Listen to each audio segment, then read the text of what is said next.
ঠিক করেছেন আসরের পর থেকে নিয়ে মাগরিব পর্যন্ত, অথবা জোহরের পর থেকে আসর পর্যন্ত এই টাইমটা ছাত্রছাত্রীদেরকে নিয়ে করাবেন। মাগরিবের পর থেকে একবারে যতক্ষণ পর্যন্ত জালসা করবে ততক্ষণ পর্যন্ত বক্তাই আলোচনা করে, তাহলে কি একটা পরিবেশটা ভালো থাকবে।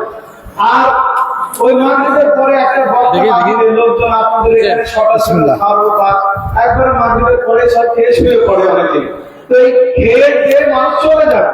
সুতরাং মাগরিবের পরে আপনারা করবেন কি, বক্তা উঠিয়ে দেবেন, বাচ্চাদের চা করানো জোহর থেকে নিয়ে আসর পর্যন্ত অথবা আসর থেকে মাগরিব পর্যন্ত, আর মাগরিবের পর থেকে যতক্ষণ জলসা করবেন পুরা বক্তারাই আলোচনা করবে। এটা সবচেয়ে উত্তম সুযোগ বা উত্তম সময়। যাই হোক, এরপর আপনাদের সম্মুখে আলোচনা রাখবেন বা আলোচনা রাখছেন হাফেজ কারি ইয়াসিন আলী সাহেব। উনি যোগ্য আলেম সাহেব, শওকত আলী সাহেবের উনি সন্তান। শওকত আলী সাহেবের বক্তব্য আমি খুব শুনি, ভালো লাগে।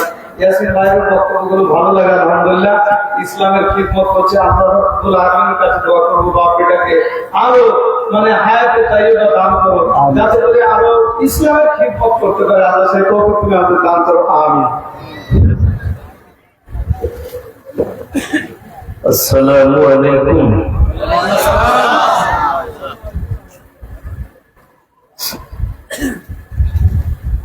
أعوذ بالله من الشيطان الرجيم.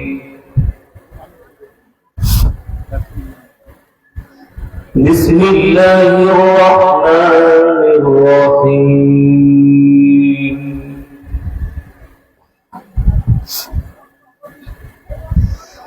يا أيها الناس ضرب مثل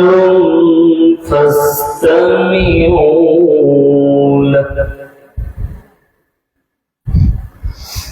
إن الذين تدعون من دون الله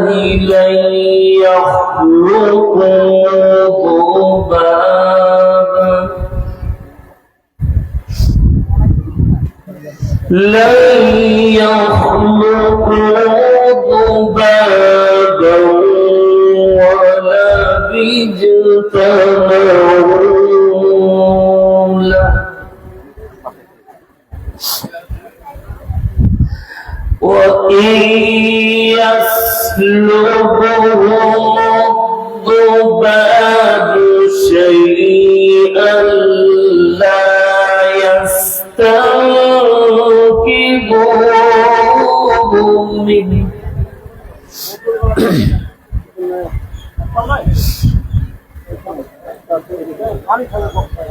ضعف الطالب والمطلوب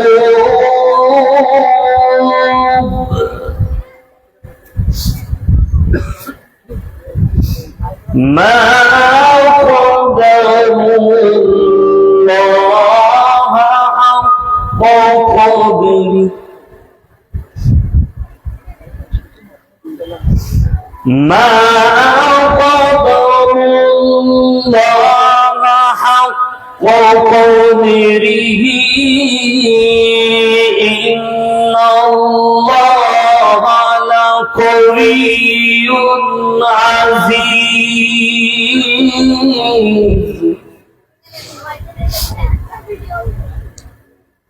الله يصطفي من الملائكة الله يصطفي من الملائكة رسلا ومن الناس إن الله سميع بصير.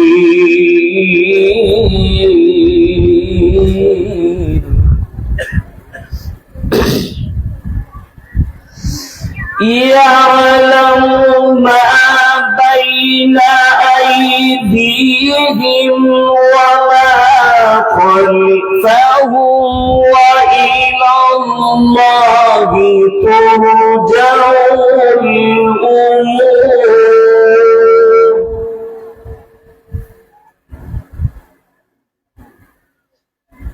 وإلى الله ترجع الأمور.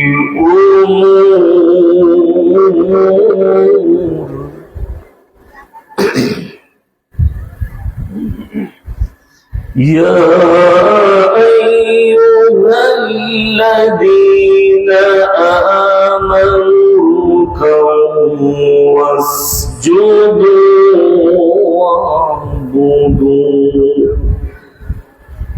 واعبدوا ربكم وافعلوا الخير لعلكم تفلحون.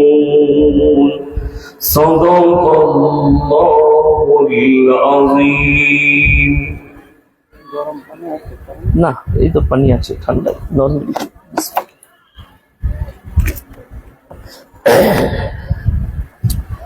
الحمد لله رب العالمين والصلاة والسلام على رسوله الكريم أما بعد فأعوذ بالله من الشيطان الرجيم بسم الله الرحمن الرحيم. اقرأ كتابك كفى بنفسك اليوم عليك حسيبا من اهتدى فإنما يهتدي لنفسه ومن ضل فإنما يضل عليها ولا تزر وازرة وزر أخرى وما كنا معذبين حتى نبعث رسولا وإلى مدين آخر. فأعوذ بالله من الشيطان الرجيم بسم الله الرحمن الرحيم.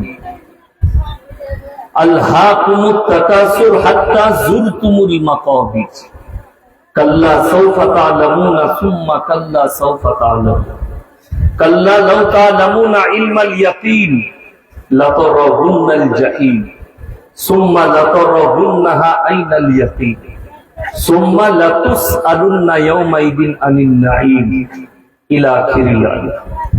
خيركم من تعلم القرآن علمه كما قال عليه الصلاة والتسليم. মাননীয় শ্রদ্ধেয় জ্ঞানী গুণী মানী সম্মানী আজকের এই জলসার মাননীয় সভাপতি মহাশয়, শ্রদ্ধের উলামায়ে ইকরাম, হুফাজে ইকরাম, স্নেহের তলবাই আজিজ, আর আমার জ্ঞানী গুণী মানী সম্মানী মাননীয় শ্রোতা মণ্ডলী, পর্দার অন্তরালে পর্দা নসিব মায়েরা এবং বোনেরা, আল্লাহর বড় দয়া কৃপা ভালোবাসা আমাদের প্রতি, গোটা বিশ্বের প্রতি। সবাই আল্লাহর শুকর আদায় করে হৃদয় থেকে বলি আলহামদুলিল্লাহ। তারপরে পরে বিশ্ব নবী জানাবে মুহাম্মদুর রাসূলুল্লাহ, সকলে বলুন সাল্লাল্লাহু আলাইহি ওয়াসাল্লাম। তিনার প্রতি শত কোটি দরুদ বর্ষিত, বলুন আমিন সুম্মা আমিন। সবাই একবার বলুন সাল্লাল্লাহু আলাইহি ওয়াসাল্লাম। ওই কথা আলোচনা করব, আমরা সকলে আমল করব, বলুন ইনশাআল্লাহ।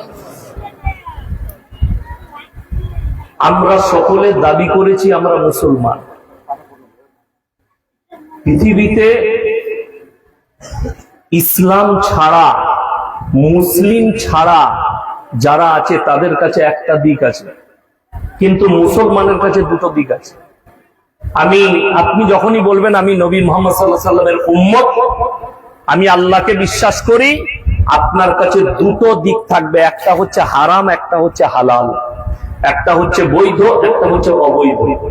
যেমন উদাহরণস্বরূপ বলি, বহরমপুরে আপনি গেছেন, কোনো হোটেলে আপনি খেতে ঢুকলেন, কোনো বোর্ড দিয়া নেই এটা মুসলিম না অমুসলিম। দেখবেন অনেক হোটেল আছে কোনো বোর্ড দেয়া থাকে না, বোঝা যায় না হোটেলটা কাদের, ঠিক কিনা? হ্যাঁ। তো আপনি ঢুকলেন, তো ঢোকার সময় আপনাকে কি জিজ্ঞেস করতে হবে? দাদা, আপনি বললেন মুরগির মাংস পাওয়া যাবে? জি আছে। আপনাকে জিজ্ঞেস করতে হবে মুরগিটা জবাই না কাটা? করতে হবে না? হবে না? করতে হবে। আপনি ট্রেনে যান, আমি দুরন্ত এক্সপ্রেস একবার মুম্বাই গিয়েছিলাম, তো আমি টিকিটে লিখেছিলাম ভেজ। তো ট্রেনে দেখা হলো একটা নদিয়া ডিস্ট্রিক্টের ছেলে, ডিউটি করে, সে আমাকে বললে, স্যার আপনি হুজুর ভেজ নিয়েছেন, এখানে নন ভেজ আছে, জবাই মুরগিটা। আমি বললাম কোথা থেকে আসে? বললে একটা বড় কোম্পানি থেকে আসে। কোম্পানিটার নাম, অনেক কোম্পানি আছে, অ্যামাজন আছে, শালিমার আছে, অনেক বড় বড় কোম্পানি। আমার বাড়ির কাছে একটা কারখানা হয়েছে দিল্লি রোডের ওপরে, শালিমার। তারা মুরগি জবাই করে মার্কেটে বিক্রি করছে। মার্কেটে বলতে আপনার মার্কেটে আসবে না, ওটা 5 স্টার হোটেলে যাবে, 4 স্টার হোটেলে, 3 স্টার হোটেলে, বিদেশে স্পট হবে। আমি বললাম ওটা জায়েজ নেই। তো সে বললে ওখানে মৌলবি দাঁড়িয়ে আছে। আমরা বললো কাঠ মৌলবি, যারা জবাইটা দেখছে কাঠ মৌলবি, আমার পরীক্ষা করা আছে। বলে কাঠ মৌলবি কেমন? এমন তুমি বুঝবে না, যারা হাকিকত আলেম তারা বুঝবে কাঠ মৌলবি কোনটা, তুমি বুঝবে না। বলে কেমন করে? আমি বললাম ঘোষ, আপনাদের এলাকায় ঘোষ আছে না নাই? ঘোষরা কি করে? গাই দুয়ায়। লোক যার বাড়িতে গাই থাকে দুধটা দুইয়ে নিয়ে যায়, কিনে নেয়। তো একটা ঘোষ ভোরের বেলায় গাই দোয়াতে গেছে একজনের বাড়িতে, মানে আর কি কৃষকের বাড়িতে। অনেকগুলো গাই আছে, গরু আছে, গোয়ালে ঢুকেছে। গাই মনে করে অন্ধকারে এড়ে গরুটাকে দোয়াতে গেছে, মেরেছে লাত। তখন দেখছে এটা এড়ে গরু, কিন্তু মুখটা গায়ের মতন। এই আলেম দিকে দেখছেন না, আমাদের মতন অনেক মাল দাড়ি টুপিওয়ালা লম্বা জামা লাগিয়ে বেরিয়ে গেছে। অনেকজন মনে করে সালা এত ভালো হুজুর কেউ নেই। আমি একটা সত্য ঘটনা বলি। তখন আমি তালবিল ইলম পড়াশোনা করি, গুজরাট থেকে বাড়ি এসেছি কুরবানির ছুটি। তো হাওড়া জেলা থেকে একদল মানুষ এলো মাদ্রাসায়, ছুটি, আব্বাজান নেই, জলসাই গেছে। কুরবানির 3-4 দিন পরে নাস্তা করালাম। কি ব্যাপার? বলে মৌলানা শওকত সাহেবের সঙ্গে, তখন এতটা ফোনের ছিল না, দেখা করব। কি ব্যাপার হয়েছে? বললে আপনাদের এখানে একজন হুজুর আমাদের হাওড়াতে ইমামতি করতে গিয়েছিলেন। বলে বিরাট আল্লাহওয়ালা, পা পর্যন্ত জামা, মাথায় পাগড়ি, আর হাতে সবসময় তসবি। তো আমাদের মসজিদে ইমাম নিয়োগ করেছিলাম। তিনি বলেছিলেন শওকত সাহেব আমার খুব ক্লোজ বন্ধু এবং ভাইয়ের মতো হয়। আমি বললাম শওকত সাহেবের বেটার আর বিটির আর ভাইয়ের অভাব নাই। আমি আপনাকে বলছি, ইয়াসিন একজন ভাইরাল বক্তা, তো আমার এলাকায় যান, যার সঙ্গে ইয়াসিন সাহেবকে চিনো, আমার ভাই হয়। বলবেন না? বলবেন। সে যদি চুরি করে তা আপনি বলবেন ইয়াসিন সাহেবের ভাই চুরি করেছে, কিন্তু মালটাকে আমি চিনি না। ঘটনা এরকমই, ঘটনা এইরকমই। কি হয়েছে? বলে আপনাদের এখানে মানকর বলে একটা স্টেশন আছে এবং গ্রাম আছে। বলে মানকরের একটা মৌলবি আমাদের ওখানে ইমামতি করছিল। আমি বলবো মানকরে তো মুসলমানই নেই, সেখানে একটাও মুসলিম নেই, অথচ ঠিকানা দিয়েছে মানকরের। ঘটনা কি? ইমামতি করতে গেছে, দিয়ে সেই মসজিদে কিছুদিন ছিল। ইমাম সাহেবকে বলেছে মতোয়াল্লিকে, সেক্রেটারিকে, আমার বিটির বিয়ে, তো হুজুর আমাকে মতোয়াল্লি সাহেব কিছু টাকা মসজিদ থেকে ধার দেন। তো মসজিদ থেকে ফান্ড থেকে 50,000 দিয়েছে, আর মতোয়াল্লি বড় লোক, সে দিয়েছে 50,000। এখন মালটাকে আর খুঁজে পাচ্ছেন, আর ফোন সুইচ অফ। এসছে তারা শওকত সাহেবের কাছে। আমি আব্বাজিকে ফোন লাগালাম, এরকম হাওড়া জেলায় ঘটনা ঘটেছে, তারা এসছে। আমার আব্বাজি বললে ওদিকে বলো ট্রেনে করে চলে যেতে, হাওড়া স্টেশনে নেমে 1 টিন আল কাদরা কিনে পাছাই লাগিয়ে ঘর যেতে বলো। কেন? আপনাদের জানা নেই, আলেমরা জানে। আল্লাহ রসুল সাল্লাল্লাহু আলাইহি সাল্লামের যারা লাশ চুরি করতে গিয়েছিল, পা পর্যন্ত জামা, আর তারা ছিল মসজিদে নববীর কোণে, তারা ইতিকাফ নিয়েছিল। ওই জন্য কেউ যদি চলে আসে লম্বা জামা আর 500 দানা তসবি নিয়ে, সব থেকে ফেরে কেরা পড়ে জানেন? মায়েরা। কি বুঝলেন? এসে যদি খালি কি বুঝলেন লম্বা জামা লাগিয়ে মারুতি ভ্যানে মাইক লাগিয়ে চলে এসছে, আর কানে হাত লাগিয়ে, মা বোনেরা আমার জীবনটা শেষ হয়ে গেছে, মা এই নেই, যে যা পারবেন টাকা দাও। এরা দেখলে আল্লাহ এত সুন্দর গলা, আবার ও বসে আছে মারুতির ভেতরে একটা তসবি নিয়ে। খালা বললে 500 টাকা দিতে গিয়ে খালা দিল 1000 টাকা, কিন্তু মালটা পাক্কা চোর। ওই জন্যে গাই মুখ হেলে আমি নিজে যাঁচ করতে গেছি শালিমার কোম্পানিতে। মুরগিগুলো ঝুলে থাকছে, মেশিনে যাচ্ছে, সর্বপ্রথম তাকে কারেন্টের শর্ট দেওয়া হচ্ছে। কোনটাকে? জীবিত মুরগিকে। এখানে এতগুলো আলেম এবং আপনারা বুদ্ধিজীবী বসে আছেন, কোন মুরগিকে যদি কারেন্টের শর্ট দেওয়া হয়, আচ্ছা 10টার মধ্যে একটা মরতে পারে না? পারে না? মরতে পারে। এরপর ওই মরাটাও চলে যাচ্ছে জবাই হয়ে, সেই মাংস আপনার কাছে আসছে।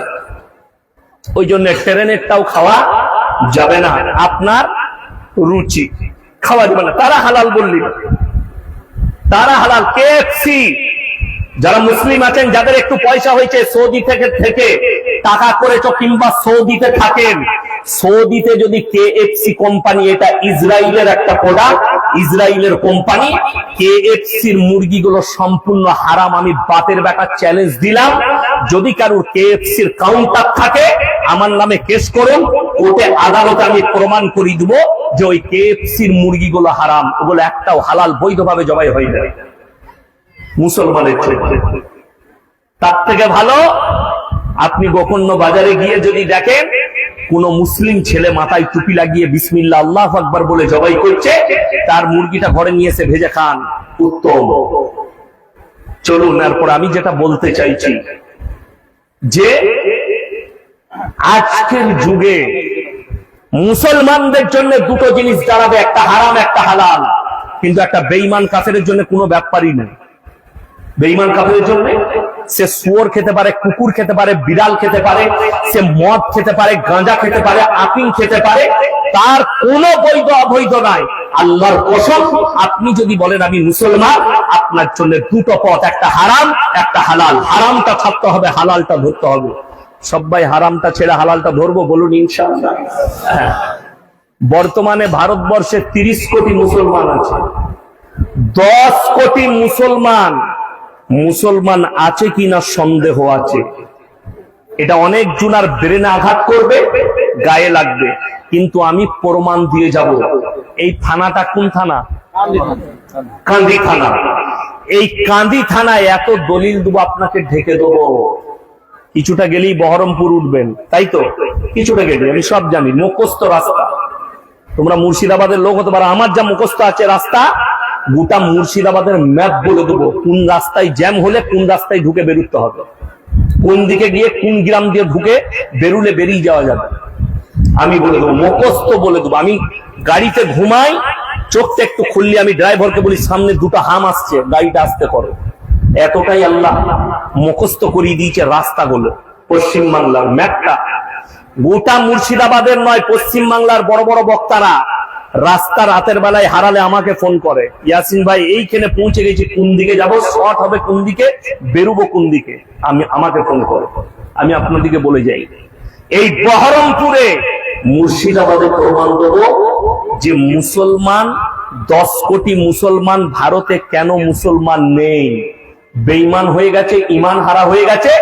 অনেক জনের ইমানটা, আমার আগে ভাইজান বলছিলেন, কচু পাতায় পানি রাখলে যেমন পড়ে যাবার সম্ভাবনা হয়, একদম 70% মুসলিমের ইমানটা ওই রকম জায়গায় দাঁড়িয়ে আছে। কখন পড়বে কেউ জানে না, সময় পেলেই পড়ে যাবে। দলিল আমি অনেকগুলো দেবো, মুর্শিদাবাদে দলিল দেবো, শুধু সাধারণ লোকের নয়, আমাদের মতো মৌলবীর দ্বারাও দলিল দেবো আমি আপনাকে, অবাক হবে। মুর্শিদাবাদের মৌলবী আছে, বীরভূমের মৌলবী আছে, আমি দলিল দিয়ে যাব। রেকর্ডিং হচ্ছে, শুনবেন, কালকে রেকর্ডিং করুন, কালকে শুনবেন। চলুন, ইমানদারির সঙ্গে আপনারা বলুন তো, ইসলামের সুদ খাওয়া হারাম না হালাল? জোরে বলুন, আমি কানে কালা। হারাম। তাহলে এই কান্দি থানায় একটাও মুসলমান সুদ খায় না,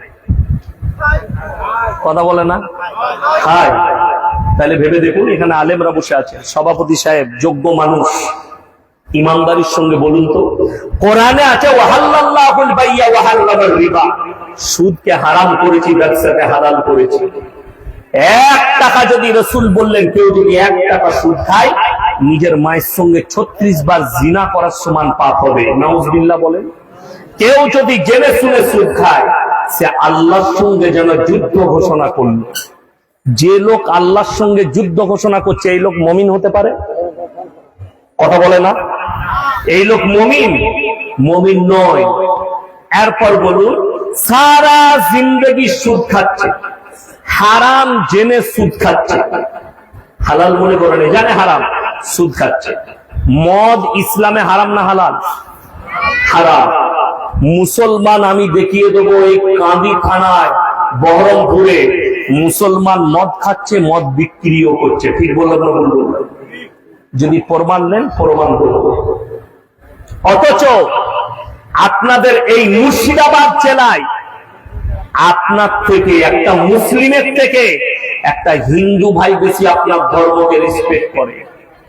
যদি বলেন প্রমাণ, হাই রোডে চাপুন, খাগড়ার কাছে চলে যান, উমরপুরের দিকে পলসন্ডা মোড় পার করে একটা ধাবা আছে, পাপ্পুদা ধাবা। আমি মাঝে মাঝে রাতের বেলায় দাঁড়াই। সেদিনে বেলডাঙ্গায় জলসা করে শিলিগুড়ি গেছিলাম, দাঁড়িয়ে চা খেলাম। 3টে বোর্ড লাগানো আছে। একটা হচ্ছে মদ পান করা নিষেধ, 2 নম্বর মদ বিক্রি নিষেধ, 3 নম্বর নো স্মোকিং, এখানে ধূমপান নিষেধ। 3টেই মুসলমানদের ইমান বাঁচানো বোর্ড। পাঞ্জাবি 2 ভাই মাথায় পাগড়ি বেঁধে ব্যবসা করছে। বড় ভাই আমার সাথে মোলাকাত করলো।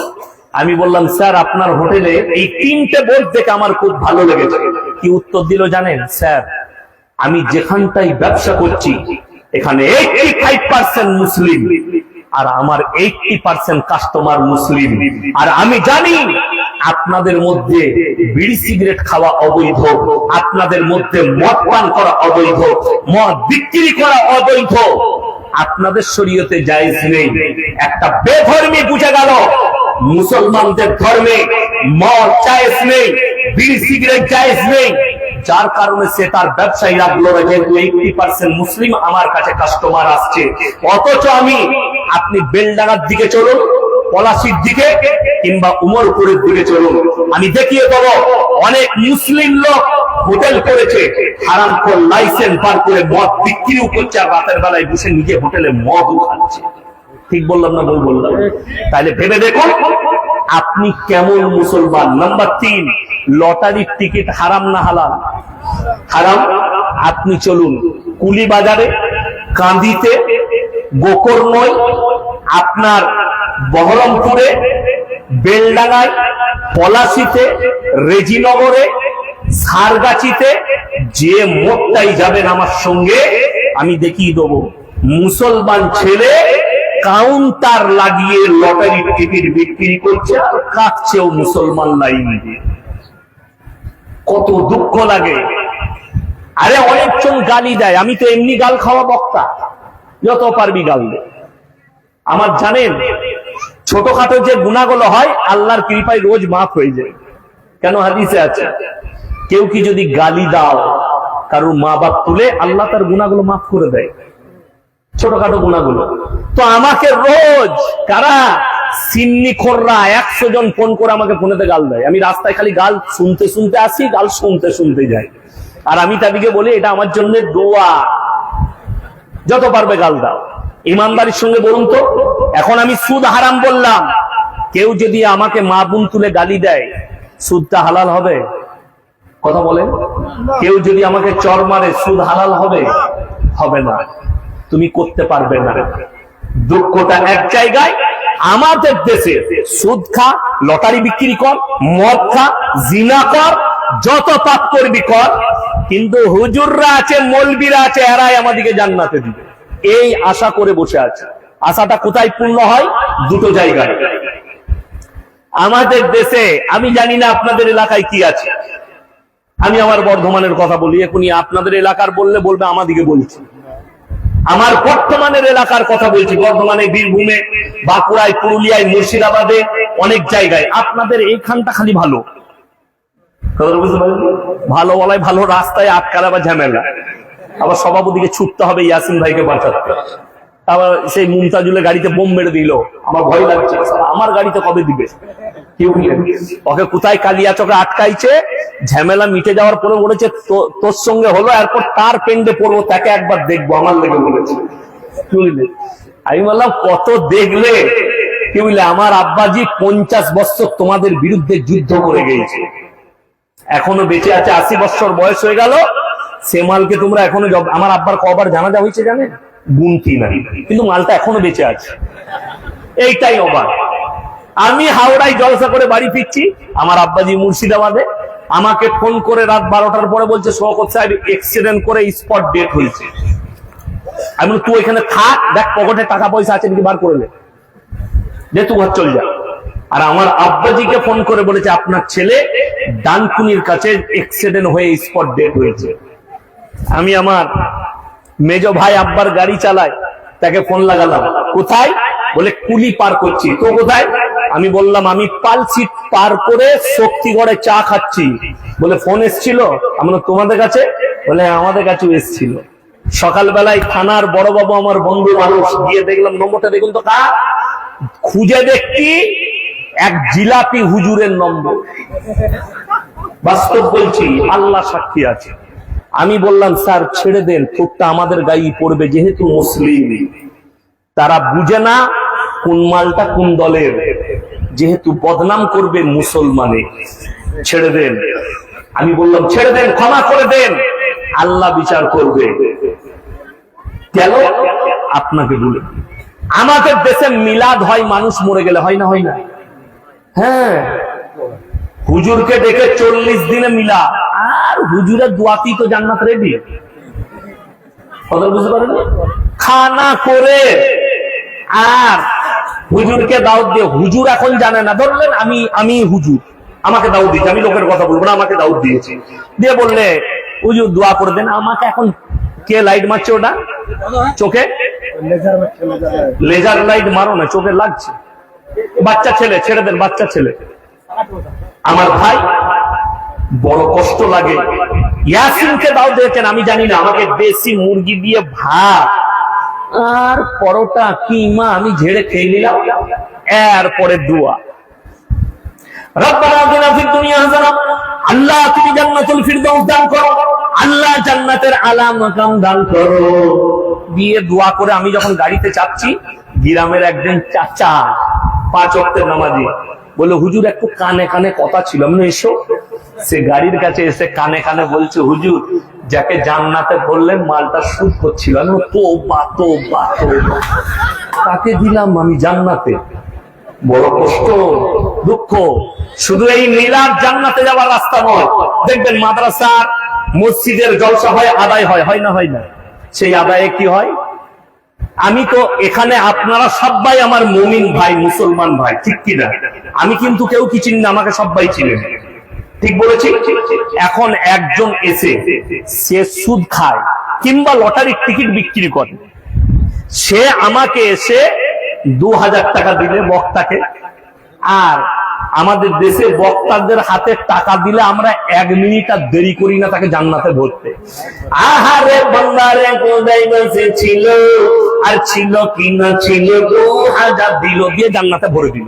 সে দেখলে শালা সুদ খেয়ে যদি এত ভালো জান্নাত পাওয়া যায়, তো মৌলবি আমাকে জান্নাতে ভরে দিয়েছে, আর কোনো দরকার নেই।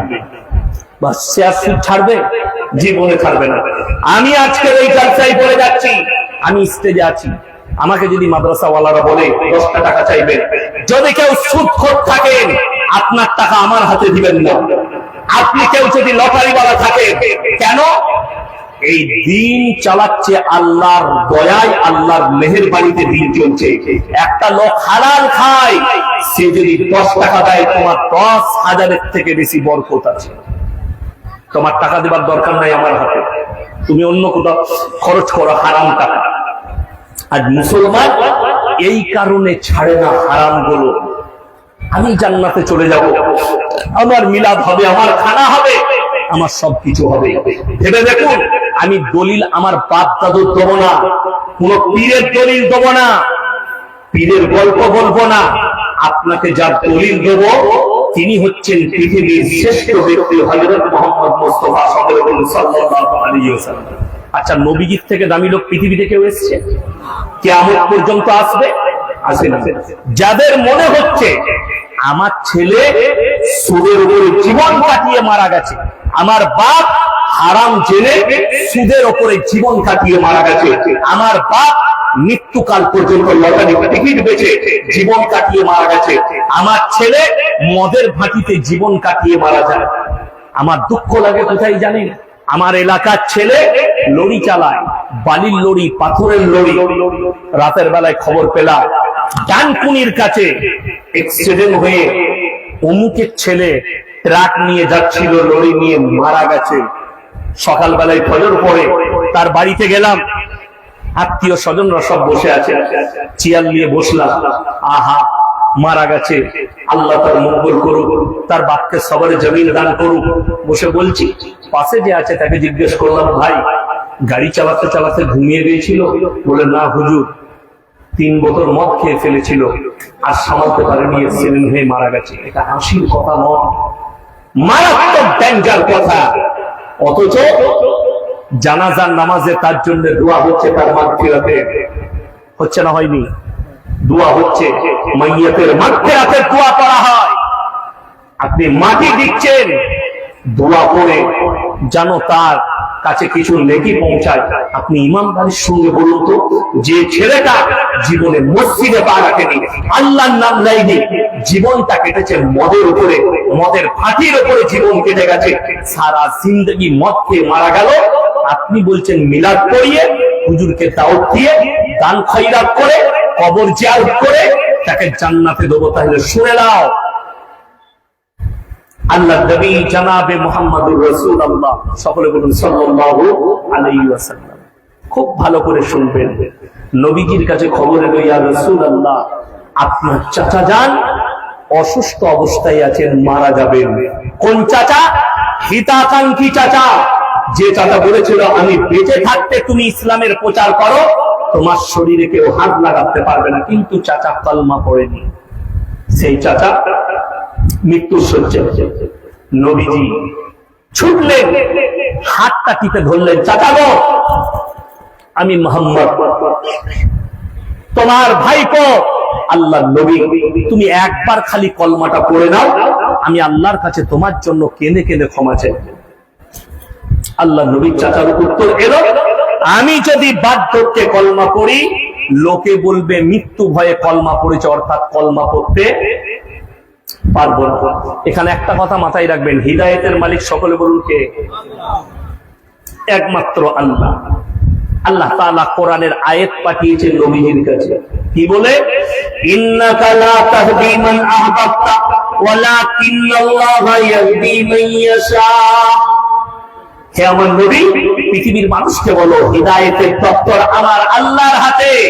আমার ইচ্ছা নাই তোমার চাচা কলমা পড়তে পারবে না। শুধু এইটা নয়, আমার ভাই, আপনার চোখ দিয়ে পানি আসবে। নবীজি সাল্লাল্লাহু আলাইহি সাল্লামের চাচা যান কালমা না পড়ে দুনিয়া ছাড়লেন, রাসূলের চোখে পানি। এরপরে নবীজি কি বললেন? ওগো আল্লাহ, তুমি আমাকে যতদিন না নিষেধ করবে, আমি আমার চাচার জন্য কেঁদে কেঁদে ক্ষমা চাইব। নবীদের দোয়াকে আল্লাহ কবুল করেছেন না করেননি? বাবা, করেছেন। কিন্তু অবাক হবেন, যে দোয়াটা শুনেলেন, কারা কান দিবেন এই কোরআনের আয়াতটাই? ভালো করে কান দিবেন কারা? যারা মনে করছেন আমার বাপ সুদের উপরে জীবন কাটিয়ে মারা গেছে, তার লেগে দোয়া করতে কেন পাবো না? যারা মনে করছেন আমার বেটা জীবনটা মদের ভাটিতে কাটিয়ে মারা গেছে, তার লেগে কেন দোয়া করব না? যার মনে মনে হচ্ছে আমার বাপ মদের ব্যবসা করেছে, জীবনে মসজিদে পা দেয়নি, মসজিদ মদ খেয়েছে, মদের ব্যবসা করে মারা গেছে, কেন তার লেগে দোয়া করতে পাবো না? তারা কান খুলে শুনবেন। আল্লাহ নবী যখন আল্লাহর কাছে কাঁদতে লাগলেন, আল্লাহ, এটা আমার হিতাকাঙ্ক্ষী চাচা, তুমি একে ক্ষমা করে দাও। আল্লাহ জিবরিল আমিনকে পাঠালেন কোরআন নিয়ে, কি বললেন? মা কানা লিন-নাবিয়্যি ওয়াল্লাযীনা আমানু আইয়াস্তাগফিরু লিল-মুশরিকিন ওয়ালাউ কানু উলি কুরবা। হে আমার নবী এবং মুমিন শোনো, যারা মুশরিক হয়ে বেঈমান কাফের বদ্দিন হয়ে মারা গেছে, তাদের জন্য দোয়া করতে পারে না, যদিও তারা তোমাদের নিকটতম আত্মীয় হয়। এটা কোরআন। নবীজির দোয়া বন্ধ হয়ে গেল, চাচার জন্য দোয়া করা নিষেধ হয়ে গেল, যেহেতু আল্লাহ বিরোধী, মুশরিক হয়ে মারা গেছে, কালমা না পড়ে মারা গেছে, তার জন্য দোয়া করা যাবে না। আর ইয়াসিন কোন ক্ষেতের মুলি? যে আমার পকেটে 10,000 ভরবেন, দেশি মুরগি দিয়ে ভাত দেবেন, আর তোমার বাপ সুদের উপরে জীবন কাটিয়ে মারা গেছে, আমি দোয়া করে জান্নাতে ভরে দেবো। আজকে কষ্টটা কোথায় জানেন? এই সমাজ, মুসলিম সমাজ ইমামকে বাপের গোলাম মনে করেছে, যার কারণে আমাদের সমাজে পরিবর্তন নাই। মাতাল মদ ছাড়তে পারছে না, গাঁজাখোর গাঁজা ছাড়তে পারছে না, সুদখোর সুদ ছাড়তে পারছে না, লটারিওয়ালা লটারি ছাড়তে পারছে না, জিনাখোর জিনা ছাড়তে পারছে না। তার জন্য দায়ী হচ্ছে এই সমাজ। ইমাম যদি হক কথা বলে, সকালবেলা ইমামের চাকরি চলে গেল। আজকে কিন্তু আমি কেন বলছি আমার চাকরি যাবার ভয় নাই? আছে নাই? স্টেজের পেছনে গাড়ি লাগানো আছে, কমিটির লোক যদি বলে এত কড়া কথা বলা যাবে না, পয়সা ফেক তামাশা দেখ, গাড়ি ছাড়বো পালিয়ে যাও। আমি তোমার বাপের গোলাম নয়। দাওয়াত দিয়েছো, হক বলবো, কোরআন হাদিস বলবো। ইমামকে যদি মসজিদের কমিটি পাওয়ার দেয় গ্রাম 16 আনা, আপনি হারাম হালালের বয়ান করবেন, কারোর পরোয়া করবেন না, সুদের বয়ান করবেন, লটারির বয়ান করবেন, জিনার বয়ান করবেন। আজকে যদি ইমাম সাহেব জিনা করা নিয়ে বয়ান করে, পর্দা নিয়ে বয়ান করে, যার বিবি বেপর্দায় ঘুরে সে হারাম করার চেষ্টা করে ইমামকে তারা। যে ইমাম লটারির বয়ান করে, গ্রামের লটারিওয়ালা গুলো, আমি তো বলেছি জলসায়, আমাদের দেশে এমনও লটারিওয়ালা আছে, লটারি কাটে ফার্স্ট কাতারে মাল নামাজ পড়ে। ঠিক বললাম না ভুল বললাম? যদি না হয় আমার বর্ধমান জেলায় চলুন, আমি নাম করব না কোন মসজিদে, বর্ধমানেই ঘটেছে। লটারির টিকিট কেটেছে, কি বুঝলেন? এই আমাদের দেখবেন বাঙালিরা লুঙ্গি পড়ে না পড়ে না লুঙ্গি, সে এখন লটারির টিকিটটা কেটেছে আসরের নামাজের আগে, দিয়ে কোঁচড়ে ভরেছে, কোঁচড়ে এ নামাজে দাঁড়িয়েছে। এখন নামাজের টানাটানিতে মালটা পড়ে গেছে। তার পেছনে যে ছিল সে সিজদায় গিয়ে দেখেছে লটারি, সে মালু লটারিওয়ালা, সে এখন ওই সিজদার অবস্থায় কুড়িয়ে মালটাকে পকেটে ভরে নিয়েছে। এ এখন জানে না, চলে গেল। এই আসরের নামাজ পড়ে যে কুড়িয়ে পেয়েছে, সে দোকানে গিয়ে মিলিয়ে দেখেছে 10,000 পড়ে গেছে, মালটাকে ক্যাশ করে পালিয়ে গেছে। এর এখন মনে পড়েছে লটারি গেল কোথায়, খোঁজ নিয়েছে, আসরের নামাজে আমার পেছনে কে দাঁড়িয়েছিল, অমুক। এই তো জানে ও লটারিওয়ালা, তাকে গিয়ে ধরে দেবে, লটারি টিকিট বার কর। তার কাছে গিয়ে ক্যাশ করেছে অমুক জন। দুজনার মধ্যে দ্বন্দ্ব হলো, সবাই জেনে গেল দুজনাই লটারিওয়ালা ফার্স্ট কাতারে নামাজ পড়ে। ওই জন্য একটা কথা মাথায় রাখবেন খুব ভালো করে। অনেকজন বলে না, হ্যাঁ মসজিদে যেয়ে কি করব, চপ্পল চুরি হয়ে যায়, বলে না, জুম্মা দিনে গেলাম নতুন চপ্পল গুলো। আর আমাদের দেশে শুনেলেন, চোর কখনো নামাজি নয়, নামাজি কখনো চোর হতে পারে না, চোর নামাজি সেজে যায়, এটা মাথায় রাখবেন। লটারিওয়ালা নিজের পাপ থাকার কারণে সে মসজিদে গিয়ে মাথা ঢুকে যেন পাড়ার লোক আমাকে ভালো মনে করে, কিন্তু দোকানে গিয়ে জানেন, চায়ের দোকানে বসে আছে, পাশেই লটারি কাউন্টার, কি বুঝলেন, তাকে লটারিওয়ালাকে চা খেতে খেতে ইশারা করছে, আর ও জানে ও কোন ঘরটা নেয়। আমাদের দেশে শুনেলেন লটারি কেন হারাম? সবাই বলুন, তকদিরের মালিক কে? আল্লাহ। এরপর এই আমার পকেটে ধরলেন, এটা একটা কাগজ, 500 টাকা হলো, এটা একটা কাগজ, এই কাগজে কিন্তু নম্বর আছে, নম্বর কত আছে? 500। আমি যদি মনে করি আমার তকদির এই নম্বর পাল্টাবে, শিরকের পাপ, সঙ্গে সঙ্গে ঈমান চলে যাবে। যেমন আমাদের দেশে দেখবেন অনেক লোক আছে, আপনি বহরমপুর স্টেশনে যান, খাগড়াঘাটে, কিংবা ট্রেন ধরে আপনি শিয়ালদায় নামেন কিংবা হাওড়ায়, ঠিক 1 নম্বর প্ল্যাটফর্মে বেরোবেন, কিছু হারামখোর বসে আছে, চট বিছিয়ে, ছিঁড়া চটে বসে আছে, ছিঁড়া চটে, চটটা ছিঁড়া, সরষের তেল লাগিয়েছে মাথায়, সাবানও জুটে না, মাথাটাকে আঁচুড়ে একটা অ্যাটার্জি খুলেছে, অ্যাটার্জিতে খালি পাথর, আর সামনে ফাল্লামা লামানো আছে, দামি দামি লোক, 10 লাখ 12 লাখ 14 লাখ ইনকাম মাসে, কেউ 1,00,000 টাকা বেতন পাই মাসে, তার কাছে গিয়ে হাত দেখাচ্ছে, দাদা দেখুন তো কি অবস্থা। ওরে বাপরে, তোমার তো ভাগ্য খারাপ যাচ্ছে, তোমার তো ছেলে হয় নাই, বইয়ের সঙ্গে একটু ঝামেলা চলছে। দেখলে সালা রোজ ঝামেলা হয় বইয়ের সাথে, তাহলে ভালো লেগেছে তো জানে ভালো। আর ভাগ্যটা একটু খারাপ যাচ্ছে, ব্যবসা একটু গোলমাল যাচ্ছে, কি করতে হবে বা? বললে এই পাথরের আংটিটা, এই আংটির পাথরটা নিয়ে যাও, আংটিটা পরবে ভাগ্য ফিরে যাবে, এইটা নিয়ে যাও বইয়ের সঙ্গে মহব্বত হবে। এই পাথরটা নিয়ে গেল। আমি খালি চিন্তা করি যারা লিখছে তারা কেউ আপনার রাজভবনে চাকরি করে, কেউ কলেজের প্রফেসর, কেউ মাস্টার, কেউ ডাক্তার, কেউ বড় ব্যবসায়ী, শিক্ষিত জ্ঞানীগুণী, তারা তার কাছ থেকে লিখছে, একবারও বলতে পারছে না ওই যে ভাগ্যের পাথরটা আছে, তুই যে আমাকে দিচ্ছিস, আমাকে দিবার দরকার নাই, তোর গলায় বান, কাল থেকে মমতা খালার পাশে থাকবি, তুই হারাম তোর চটে কেন? কথা বুঝতে পারেননি? ও চটে বসে আছে। যারা হাত দেখাবে জ্যোতিষীকে, ভাগ্য, যারা ভাগ্য কথা বলে, সঙ্গে সঙ্গে ইমান ধ্বংস হয়ে যাবে, কান্না করে মুসলমান হতে হবে। কেন? সবাই বলুন ভাগ্যের মালিককে, ভালো মন্দের মালিককে, কল্যাণ অকল্যাণের মালিককে?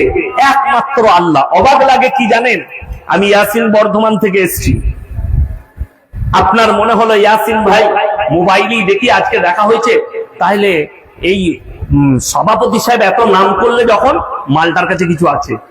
আমাকে কানে কানে বললেন, হুজুর একটা তাবিজ দিবেন। কিসের গো? বলে বরকতে। আপনি যান গোকর্ণ বাজারে কিংবা জীবন্তীতে কিংবা বহরমপুরে, আপনি যে বাজারে যাবেন কিছু দোকানদার আছে। আমি একবার ওই বেলডাঙ্গা হয়ে কাটুয়া ঘাট হয়ে আসছিলাম, তো ওই সারগাছির কাছে একটা চায়ের দোকানে দাঁড়িয়েছিলাম, তখন সিঙ্গেল রোড ছিল, চায়ের দোকানে দাঁড়িয়েছি, তার দোকানে ঢুকে দেখছি বড় বোর্ড লাগানো আছে, কি তাবিজ হুজুরে। আমি বললাম, এটা কি ভাই? বলছে হুজুর বরকতের জন্য লাগিয়েছি।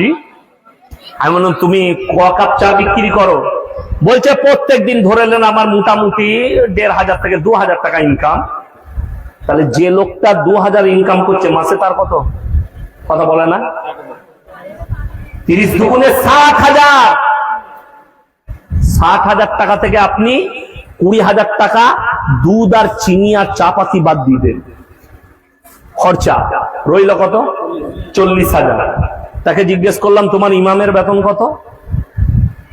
বললে হুজুর ওই তো 7-8 হাজার হবে। আমি তাহলে ওই তাবিজটা তোমার প্রয়োজন না তার? আচ্ছা, পৃথিবীতে আমার রাব্বান মাদ্রাসায় আমার 12,000 বেতন। এখন যদি কেউ আমাকে এসে বলে বড় ব্যবসায়ী আপনাদের এলাকা, মানে প্রত্যেক দিন 1,00,000 টাকা ইনকাম করে, সে যদি বলে হুজুর গোলমাল চলছে, একটা বরকতের তাবিজ দেন, তো তাবিজটা তার দরকার না আমার? তার মাসে কত? মাসে 1,00,000 আর আমার মাসে 12,000। তাহলে তাবিজটা তো আগে আমাকে লাগবে। আচ্ছা, এরকম বুকা লোক আছে, লোককে বড় লোক করে নিজে গরিব থাকবে, আমি কিন্তু লয়। সভাপতি সাহেব কেমন জানি না, ভদ্র মানুষ, নরম, উনি ভাববেন, কিন্তু আমি আমার মনের কথা বলছি, আল্লাহর কসম, আমি আগে যদি বড় লোক হওয়া যায়, তা আমি আগে হব। এখন পৃথিবীতে এরকম লোক আছে নাকি লোককে বড় লোক করে নিজে গরিব থাকবে? একজনা নাই, সুযোগ পেলেই বাঁশ দিয়ে দিবে। বাঁশ আর ঝাড়ে নাই, মানুষের হাতে আছে। আপনারা বুঝতে পারলেন? অবাক লাগে, মানুষ ছুটছে ওইখানে। যেমন আমাদের দেশে, আচ্ছা, স্বামী স্ত্রী মিলনের দ্বারা ছেলে হয় না, হয় না বাচ্চা? আল্লাহ কিন্তু এটাই বিধান রেখেছেন, পৃথিবীর নিজামাত হচ্ছে স্বামী স্ত্রীর মিলনের দ্বারা। কোরআনেও আছে সূরা দাহারে। কিন্তু আমাদের দেশে অনেক মা বোন, ওকে কোন গুটকাখোর হুজুর বলে দিয়েছে, ও গিয়ে মাজারে 3 দিন শুয়ে আছে। বলে এখানে? বলছে হুজুর বলেছে 3 দিন শুয়ে থাকলে ছেলে হবে। আমরা শুনেছি স্বামী স্ত্রী স্বামীর পাশে শুলে ছেলে হয়, মাজারে শুলে ছেলে হয়। নাউজুবিল্লাহ। এই যে সমাজ, আপনি কার হাতে বিশ্বাস করছেন? আপনি কাকে বরকতের মালিক মনে করেছেন? আপনার ঈমান ধ্বংস হবে। যে লটারিটাকে মনে করছেন এটা আমার ভাগ্য পরিবর্তন করে দিতে পারে, আমি আপনাকে দেখিয়ে দেবো। এমএসসি, বিএসসি, বিকম অবাক হবেন, আমি মোবাইলে দেখলাম, মোবাইলে কি এমন আশ্চর্যের বিষয়। সিউড়ি টাউনের নাম শুনেছেন? বীরভূম ডিস্ট্রিক্টের সিউড়ি। ওই সিউড়িতে আমাদের দেশে অনেকগুলো আর কি দিন হয়, মানে সেই দিনটাকে বলে ভালোবাসার দিন। সেটাকে কি বিশ্ব ভালোবাসা দিবস। তো একজন আর কি সাধারণ লোক, তার কাছে পয়সা নাই, সবাই তো বউকে দারুণ দারুণ গিফট দিচ্ছে, কেউ ফুলের গুলদস্তা, কেউ আংটি, কেউ সোনার হার। সে দেখলে আমি কি দেবো, মানে হাফ গ্লাস খেয়েছে, খেয়ে সে চিন্তা করলে আমি কি দেবো। তো দেখবেন এখন প্রত্যেকটা টাউনে কি লেখা আছে, I love Baharampur, I love Kandi, লেখা আছে না নাই? আই লাভ সিউড়ি, ওই আয়ের পরে লাভ চিহ্ন থাকে, থাকে না? থাকে না? সে দেখলে আমি তো কিনতে পারবো না, ওই লাভটাকে ছিঁড়ে নিয়ে চলে গেছে বউকে দিবার লেগে। পুলিশ এটাকে ধরেছে। পুলিশ বাবুরা আবার ভালো কাজ করেছেন, একটা ফুলের গুলদস্তা নিয়ে গিয়ে বলে আর কোনোদিন করবি না, এলে এই ফুলের থোকাটা তোর বউকে দে, ওইটা আমাদিকে দে, ওইখানে লাগাতে হবে। এখন অনেক স্কুল পড়ো আমাদিকে বলে তো এরা মাদ্রাসা ছাপ, এদের কি আছে? এই ভারতে জানেন সব থেকে উঁচু পদ কার? একজন বলুন, শিক্ষিত লোক কার উঁচু পদটা কার? আলেমরা বলবেন না, আপনারা বলুন। কে বললে? রাষ্ট্রপতি। রাষ্ট্রপতির লয়, প্রধানমন্ত্রীর লয়, সেনা প্রধানের লয়। আমাদের দেশে সব থেকে উঁচু পদ হচ্ছে বাবাদের, যে জীবনে স্কুল যায় নাই, খালি বাবা হয়ে গিয়েছে। এ রাষ্ট্রপতিও তার পায়ে গিয়ে প্রণাম করছে। ঠিক বললাম তো ভুল বললাম? আর বাবা কি বুঝলেন, ওদের যতগুলো ভণ্ড বাবা আছে আমাদেরও তার থেকে বেশি আছে। মকদুম বাবা, খ্যাপা বাবা, আচমক বাবা, মুসাফির বাবা, বাবা, বাবার শেষ নয়। আমার আব্বাজানকে যদি কোনোদিন দেখা হয় আপনাদের, বাস্তব আল্লাহ সাক্ষী আছে, আমরা বাপ বেটা এক স্টেজে ছিলাম বর্ধমান জেলার রায়না বলে একটা থানায়। তো মগরিবের আগে ঢুকলাম, মগরিবের নামাজ সেই মসজিদে পড়লাম। মসজিদের পাশে একটা শেওড়া গাছ, সেই গাছ তলায় এক হারামখোর বসে তাবিজ লিখছে। আজান হচ্ছে, মসজিদে জামাতে নামাজ হচ্ছে, সে মসজিদের পাশেই গাছে বসে আছে, তাবিজ লিখছে। আমি নামাজের পরে ইমাম সাহেবকে জিজ্ঞেস করলাম যে হুজুর নামাজ পড়বে না? বলে হুজুরের নামাজ মুখস্থ, উনি বাতিনি নামাজ পড়েন, জাহিরি পড়েন। আমি তোর হুজুরের বীজ মারবো আজকালি জলসায়। কত দুঃখের বিষয়। অথচ রাসূল আকরাম সাল্লাল্লাহু আলাইহি ওয়াসাল্লাম, বুখারী শরীফের হাদিসে আছে, নবীজির ওয়াফাতের হাদিস করে বার করলে চোখ দিয়ে পানি পড়বে। শেষ জিন্দেগীর শেষ ওয়াক্তের নামাজ, সাহাবীর কাঁধে হাত রেখে পা গুলো ছেঁচুড়ে গিয়ে মসজিদে নববীতে দাঁড় করিয়েছেন, নবীজির নামাজ আদায় করেছেন। ওই অবস্থায় পৃথিবীর শ্রেষ্ঠ ব্যক্তি হযরত মুহাম্মদ মুস্তাফা সাল্লাল্লাহু আলাইহি সাল্লামের নামাজ মাফ হয়নি। আর আমাদের দেশের কিছু ভণ্ড পীর বলছে আমরা মারিফত পেয়েছি, নামাজ মাফ হয়েছে। যে বলবে মারিফত পেয়েছি, নামাজ মাফ, তাকে ঝাঁটা মারুন। সব থেকে দুঃখ কি জানেন? আল্লাহর কাছে পৃথিবীতে যতগুলো পাপ আছে, নিকৃষ্ট পাপ হচ্ছে শিরকের পাপ। আল্লাহ রাসূলের হাদিস, আখরি জামানায় তোমরা দেখতে পাবে আমার উম্মতের মধ্যে এক শ্রেণীর উম্মত, তারা কবরের পূজা করতে লাগবে, গাছের উপাসনা করতে লাগবে, মাটির উপাসনা করতে লাগবে, ঢিপির উপাসনা করবে, ঠাকুরের উপাসনা করবে, পাথরের উপাসনা করবে, তারা মুশরিক হয়ে যাবে। এটা রাসূল সাল্লাল্লাহু আলাইহি সাল্লামের হাদিস। আজকে আপনি তাকিয়ে দেখুন, একটা অমুসলিম ভাই মাটির মূর্তি তৈরি করে সেখানে সিজদা করলে যদি শিরক হয়, তুমি গাছতলায় ঘোড়া রেখে সিজদা করলে এটা দিন কি করে হতে পারে? একটা কথা বলুন, আমি ইয়াসিন এখন বেঁচে আছি না নেই? কথা বলে না? কথা যখন বলছি, আমার শ্বাস প্রশ্বাস যখন আমি নিচ্ছি, আমি বেঁচে আছি।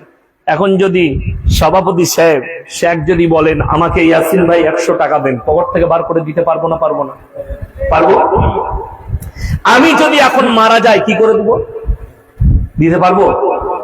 তাইলে ঘাড় দুলাচ্ছে যে ইয়াসিন ভাই মারা গেছে, আর দিবার ক্ষমতা নেই। তাহলে ভেবে দেখুন, আমি যদি বেঁচে থাকি আর যদি শেখ আমার কাছে টাকা চাই, আমি দিতে পারবো। আমি মারা গেছি, দিবার ক্ষমতা নাই। এইটা যদি মুসলমান বুঝতে পারে, তাহলে আমার কবরে গিয়ে কি করে ভালো মন্দ চাইবি? এই কথাটা বুঝাতে পারলাম? ধরলেন আমি মারা গেছে, আমার কবর হয়ে গেল। আপনি গেলেন ইয়াসিন ভাইয়ের কবরে যাব, গিয়ে ছেলে চাইবো, ভালো মন্দ চাইবো। অবাক লাগে, দুঃখ লাগে। আপনাকে বলে দিই,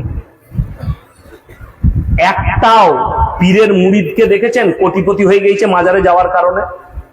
কথা বলে না। কিন্তু পীরের কাছে 1 টাকাও নাই, পীরের 1 কাটা জায়গা নাই, কিন্তু পীর সাহেব BMW গাড়িতে চাপছে। টাকা টাকা আপনার।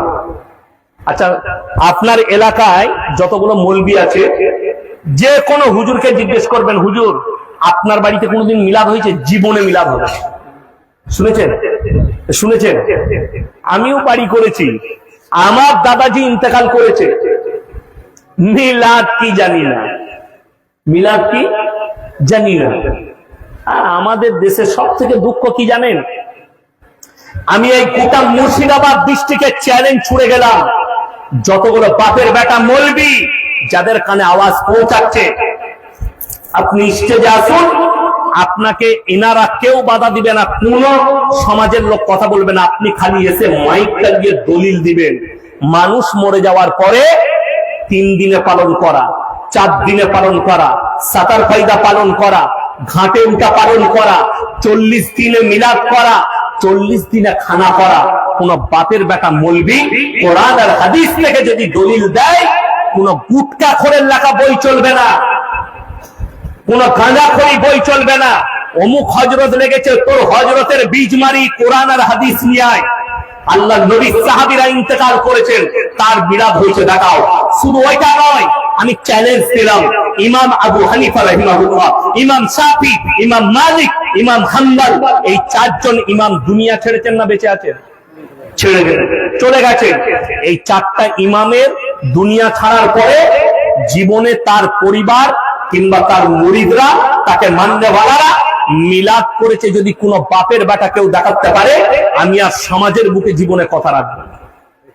বড় কষ্ট লাগে, কিন্তু মিলাদ আপনাকে পড়াতে হবে। খালা নামাজ পড়ে না, খালু মারা গেছে, ও 3 দিনে পালন করবে। আর 3 দিনে আমাদের দেশে কি হয় জানে? খালা সকালবেলায় উঠে আটা সেনে লুচি বেলছি, খালু চলে গেছে, আর নাক পুষে খালু চলে গেছে। ওই একবার কানলে ভেকা করে, তারপরে দেখে যা খাওয়া, লুচি মিষ্টি যত হারাম খাবে খাও। আমি ইয়াসিন বলে গেলাম, চ্যালেঞ্জ ছুড়ে, কোরআন হাদিসের দলিল পাবেন না। অনেকের প্রশ্ন, তাহলে এলো কোথা থেকে? কোন মৌলবীর কথা শুনবো? এটা অ-ইসলামিক কালচার। আপনার এলাকায় যদি কোনো হিন্দু ভাই থাকেন, আদিবাসী ভাই থাকেন, দলিত ভাই থাকেন, খোঁজলেন, তাদের ধর্মে মানুষ মারা গেলে তারাও 40-এ পালন করে। আমি একটা বড় মেয়েদের মাদ্রাসা করছি, জায়গা কিনা হয়েছে। তো আমি যাদের কাছে জায়গা কিনেছি তারা আমার গ্রামের দাস। কি বললাম? দাস। তো তাদের কেউ মারা গেছে, আজকে আমাকে ফোন করেছিল, কিছু টাকা পাবে। তো বলছে আমাদের 40 দিন হচ্ছে, ওই দিনে 30 তারিখে শ্রাদ্ধ করব, বুধবার। তো হুজুর কিছু টাকা দিবেন। আমি বললাম পরশু টাকা লিস কিছু তোকে দেবো। বলে পরশু দিনে আছে, মানে কালকে লিস বিকালে তোকে কিছু টাকা দেবো, শ্রাদ্ধ করবে। কদিনে বললাম? 40 দিন। এরা 40 দিনের নাম দিয়েছে শ্রাদ্ধ, আর আমাদের নাম দিয়েছে 40-এর খানা মিলাদ। দুটোই সমান, পার্থক্য খালি এতটাই, তুমি 40-এ মিলাদ করে দোয়া করো, তাদের পুজো পাঠ হয় 40-এ মানুষকে খাওয়ায়। দুটোর মধ্যে পার্থক্য কিছু নাই। আমাদের দেশের গুটখাখোর এই জিলাপি হুজুর আর বেদাতিরা, এরা শবে বরাতে বোম ফাটায়, শবে বরাতে মোমবাতি জ্বালায়, আর আমাদের দেশের অমুসলিম ভাইরা দেওয়ালিতে বোম ফাটায়। পার্থক্য কিছুই নাই। অবাক লাগে, এক এক গ্রামে দাদিতে, নানাতে 3 দিন আগে পয়সা দিয়েছে বোম কিনে নিগা, আর শবে বরাতে 3 দিন আগে থেকে বোম ফাটছে, দাম আর ফাটাম আর ফুটু। নানি বলেছে, নানির ফতোয়া, তোর দাদু কবরে ঘুমিয়ে গেলে জেগে যাবে, যা বুঝে কর। নাউজুবিল্লাহ। আবার মোমবাতি দিচ্ছে গোটা ঘরে, বলে কেন? বলছে তোর দাদু যদি আসে হোঁজট খেয়ে যাবে। তো যদি হোঁজট খাবার ব্যাপার থাকে, কবরস্থান থেকে লোকরা আসে শবে বরাতে তোমার হালুয়া রুটি খেতে, তাইলে তো এরকম লাইটিং করে দেওয়া ভালো, গোটা গাঁ, কেউ হোঁজট খাবে না। তাদের কবরে কি হচ্ছে তার ঠিক নেই, আর বলছে খেতে আসবো। অবাক লাগে কি জানেন, আমি তখন ছোট ছেলে, আমাদের গ্রামে একটা, আমার আব্বাজিও বলছেন, আমি ছোট থেকে দেখছি, সেই জায়গাটার নাম হচ্ছে বুড়ো পিত্তলা। তেঁতুল গাছ আছে, কি বললাম, বুড়ো পিত্তলা। তো আমি দেখেছি কারুর বিয়ে শাদী হলে প্লেটে করে বয়স্ক মহিলারা খানা রান্না হতো, প্রথম খানাটা নিয়ে গিয়ে নাস্তাটা ওই গাছের গোড়ায় দিয়ে আসতো, আর তাদের আকীদা ছিল এটা পীর সাহেব খাবে, কিন্তু খেত কে জানেন, কুকুরে। বাস্তব বলছি। আচ্ছা, যে লোক মারা যায় সে খেতে পারে? খাবার কোনো যোগ্যতা থাকে? থাকে না। ও দিয়ে এলো। আর কি বুঝলেন, দেরাদুন চালের বিরিয়ানি, চিকেন বিরিয়ানি দিয়ে এসছে, 3-4টা কুকুরে একদম প্লেটটা চেটে খেয়েছে। দাদি এখন প্লেট আনতে গেছে, গিয়ে দেখছে আল্লাহ, বলছে কই গজনুবা, পীর সাহেব একদম সুন্নত আদায় করে খেয়েছে। আমি বললাম ও খাই না, দেখ দাঁড়িয়ে আছে, ওরা খেয়েছে, সুন্নতটা ও আদায় করেছে। মরা মানুষ কখনো খায়? এই হচ্ছে আমাদের দেশের আকীদা। কেউ যদি বাতের বেটা হাজী সাহেব থাকেন, উমরা করে এসেছেন, দাঁড়ান, আমি আপনাকে প্রমাণ দিয়ে যাচ্ছি। মক্কা থেকে মদিনা 470 কিলোমিটার রাস্তা, একটাও মাজার নেই। আমার বাড়ি থেকে আপনার এখানে 150 কিলোমিটার রাস্তা, 150,000-এর বেশি মাজার আছে। ঠিক বললাম না ভুল বললাম? যদি বলেন মক্কায় ওলি নাই, এই আলেম দিকে জিজ্ঞেস করুন। জান্নাতুল বাকিতে আল্লাহ রাসূল সাল্লাল্লাহু আলাইহি সাল্লামের সাহাবীরা শুয়ে আছেন, ওহুদের প্রান্তরে যুদ্ধের ময়দানে 70 জন সাহাবী শহীদ হয়েছেন। ওহুদের প্রান্তরে লোহার ব্যারিকেড দিয়ে ঘেরা আছে, সেখানে যে সাহাবী শুয়ে নেই, রাসূল আকরাম সাল্লাল্লাহু আলাইহি সাল্লামের চাচা যান হযরতে আমির হামজা রাদিয়াল্লাহু তাআলা আনহু, তিনি শুয়ে আছেন, যার বুকটা ছিঁড়ে যুদ্ধের ময়দানে কলিজা ফাট্টা বার করে চিবিয়েছিল, কিন্তু তার মাজার নেই। হাজী সাহেব দিকে জিজ্ঞেস করে আসুন, কটা কবরে চাদর চড়িয়েছে? কবরে চাদর চড়ানো যদি জায়েজ হতো, আল্লাহ রাসূল সাল্লাল্লাহু আলাইহি সাল্লামের কবরটা আসমান পর্যন্ত হিরে মোতি মুক্ত চাদরে ঢেকে যেত। আল্লাহ রাসূলের কবরে জায়েজ নেই, পৃথিবীর আর কোন মৌলভী মোল্লা পীর ফকিরের কবরের জন্য জায়েজ হবে না। আল্লাহ রাসূলের কবরে সিজদা নেই, পৃথিবীর আর কোন মৌলভী মোল্লা পীর ফকিরের কবরের জন্য সিজদা হবে না। আল্লাহ রাসূলের কবরে ভালো মন্দ চাইতে পারে না, পৃথিবীর আর কোন মৌলভী মোল্লা পীর ফকিরের কবরে ভালো মন্দ চাওয়া যাবে না। আল্লাহর কাছে যতগুলো পাপ আছে, সব থেকে নিকৃষ্ট পাপ শিরকের পাপ। ইন্না শিরকা লাযুলমুন আযীম। আমি ইচ্ছা করলে সব গুনাহ ক্ষমা করে দেব, কিন্তু কেউ যদি জেনে বুঝে শিরক করে, আমি সেই গুনাহ ক্ষমা করব না। অজান্তে আমার মা বোন, আমার ভাই, আপনারা অগুন্তি শিরক করছেন, আপনি জানেন না। আমার মারা, আপনারা জানেন না, অগুন্তি শিরক। এই মুর্শিদাবাদ জেলায় রেজিনগর থানায় একটা জলসায় আমাকে প্রশ্ন দিয়েছে, কি হুজুর, মেয়েদের বিয়ে শাদী হয় না? হয় না। আচ্ছা, বিয়ে শাদীর আগে আমাদের দেখাশোনা হয় না? হয় না। দেখাশোনা হয়। কি ব্যাপার? বললে সেই দেখাশোনাতে কিছু মহিলা তারা ফতোয়া দিচ্ছে, কি সেই দেখাশোনা হলে মিষ্টি ফিষ্টি সব দিতে পাবে, কিন্তু জেলেবি দিতে পাবে না। কেন? কারণ হচ্ছে জেলেবিতে প্যাঁচ লাগানো থাকে, অর্থাৎ বিয়েতে প্যাঁচ লেগে যাবে। ফতোয়া কার? খালার। এটার নাম আমি দিয়েছি হাদিসুন নিসা, মেয়েদের হাদিস। কাদের হাদিস বললাম? খালার ফুপুর হাদিস। যা বুঝে করবে। আমি বললাম যদি জেলেবি দিলে প্যাঁচ লেগে যায়, যে বেচারা জেলেবি ভাজছে তার বিচে বেটির তো জীবনে বিয়ে হবে না, সে তো প্যাঁচ মেরিয়ে গেছে, তার প্যাঁচ মারা শেষ আছে। শুধু তাই নয়, শিরকে আকীদা। সবাই বলুন, এই জুড়ি লাগানোর মালিক কে? আল্লাহ। মানুষের মালিক সমস্ত পৃথিবী। ওই যে জিলেবিটা তৈরি হচ্ছে, যে মেটেরিয়াল, যে ডালটা দিয়ে তৈরি হচ্ছে, সেই ডালের মালিক কে? জিলেবির তেলটার মালিক কে? সবকিছুর মালিক আল্লাহ। তাহলে জিলেবি কি করে বিয়ে ভাঙাবে? শুধু ওইটা নয়, আরো ডেঞ্জার। একটা মুর্শিদাবাদের ছেলে আমাকে ফোন করে বলছে, হুজুর আমাবস্যার রাতে কি বিয়ে করা যাবে? আমরা মোটেই করবি না, বে কালো ছেলে হবে। কি বলবো? হাদিসে নাই, কোরআনে নাই, আমাবস্যার রাত কালো। আমি তো নিজে আমাবস্যায় বিয়ে করেছি, কে বললো করা যাবে না? আল্লাহর কাছে সব দিনটাই সমান। আমাদের দেশের কিছু বিদাতি মৌলবি সিন্নিখোর, তারা বলছে মুহররমের চাঁদে বিয়ে দেওয়া যাবে না। এই কথাটা বলার কারণেই ঈমান ধ্বংস হবে, শিরক হবে আল্লাহর কাছে সব দিনটাই। সুবহান। কেউ কেউ বলছে যে মাসে ছেলের জন্ম হয়েছে সেই মাসে সন্তানের বিয়ে দেওয়া যাবে না, এটা শিরকি ভাষা। এই আকীদা অ-ইসলামিক আকীদা। এই আকীদা অমুসলিমদের আকীদা। মুসলমানের আকীদা হচ্ছে আল্লাহর কাছে যে দিনটা সুবিধা হবে সেই দিনে বিয়ে দাও। আপনার ছেলে কেরালায় থাকে, আপনার ছেলে মুম্বাইয়ে থাকে, আপনার ছেলে দুবাইয়ে থাকে, বাড়ি এসছে, ঈদের দুদিন পরে চলে যাবে, সময় নেই। ঈদের দিনে ঈদের নামাজ পড়ে এসে ইমাম সাহেবকে বললেন, মৌলী সাহেব জোহরের পরে আমার ছেলের নিকাহ হবে মসজিদে, আপনি ঈদের দিনে জোহরের পরে নিকাহ পড়ান, ডেকে নিয়ে আসুন, শেখ বসে আছে, জিজ্ঞেস করুন নিকাহ হবে না হবে না। কোন প্রবলেম নেই। অথচ দুঃখ লাগে, বলছে যে মাসে জন্ম হয়েছে সেই মাসে বিয়ে দেওয়া যাবে না। আপনারা মেয়েদের হাদিস থেকে দূরে থাকবেন। আমাদিকে মৌলবিদিকে দুটো কাজে আপনারা রেখেছেন। কটা বললাম? দুটো, হলে আর মোলে। হয়েছে মৌলী সাহেব একটু কানে আজানটা দিয়ে দেন তো, আর মরেছে জানাজাটা পড়ি দাও, বাকি বলে বাকি সব তো আমরা বুঝে নেবো। কে বুঝাবে? খালা। আমার গ্রামে আমার এক আত্মীয় বিয়ে ঠিক করতে এসছে, দূর সম্পর্কে। তো আমাকে বললে হুজুর জলসায় আছেন? আমি বললাম না না, জলসা নেই, বর্ষার টাইম।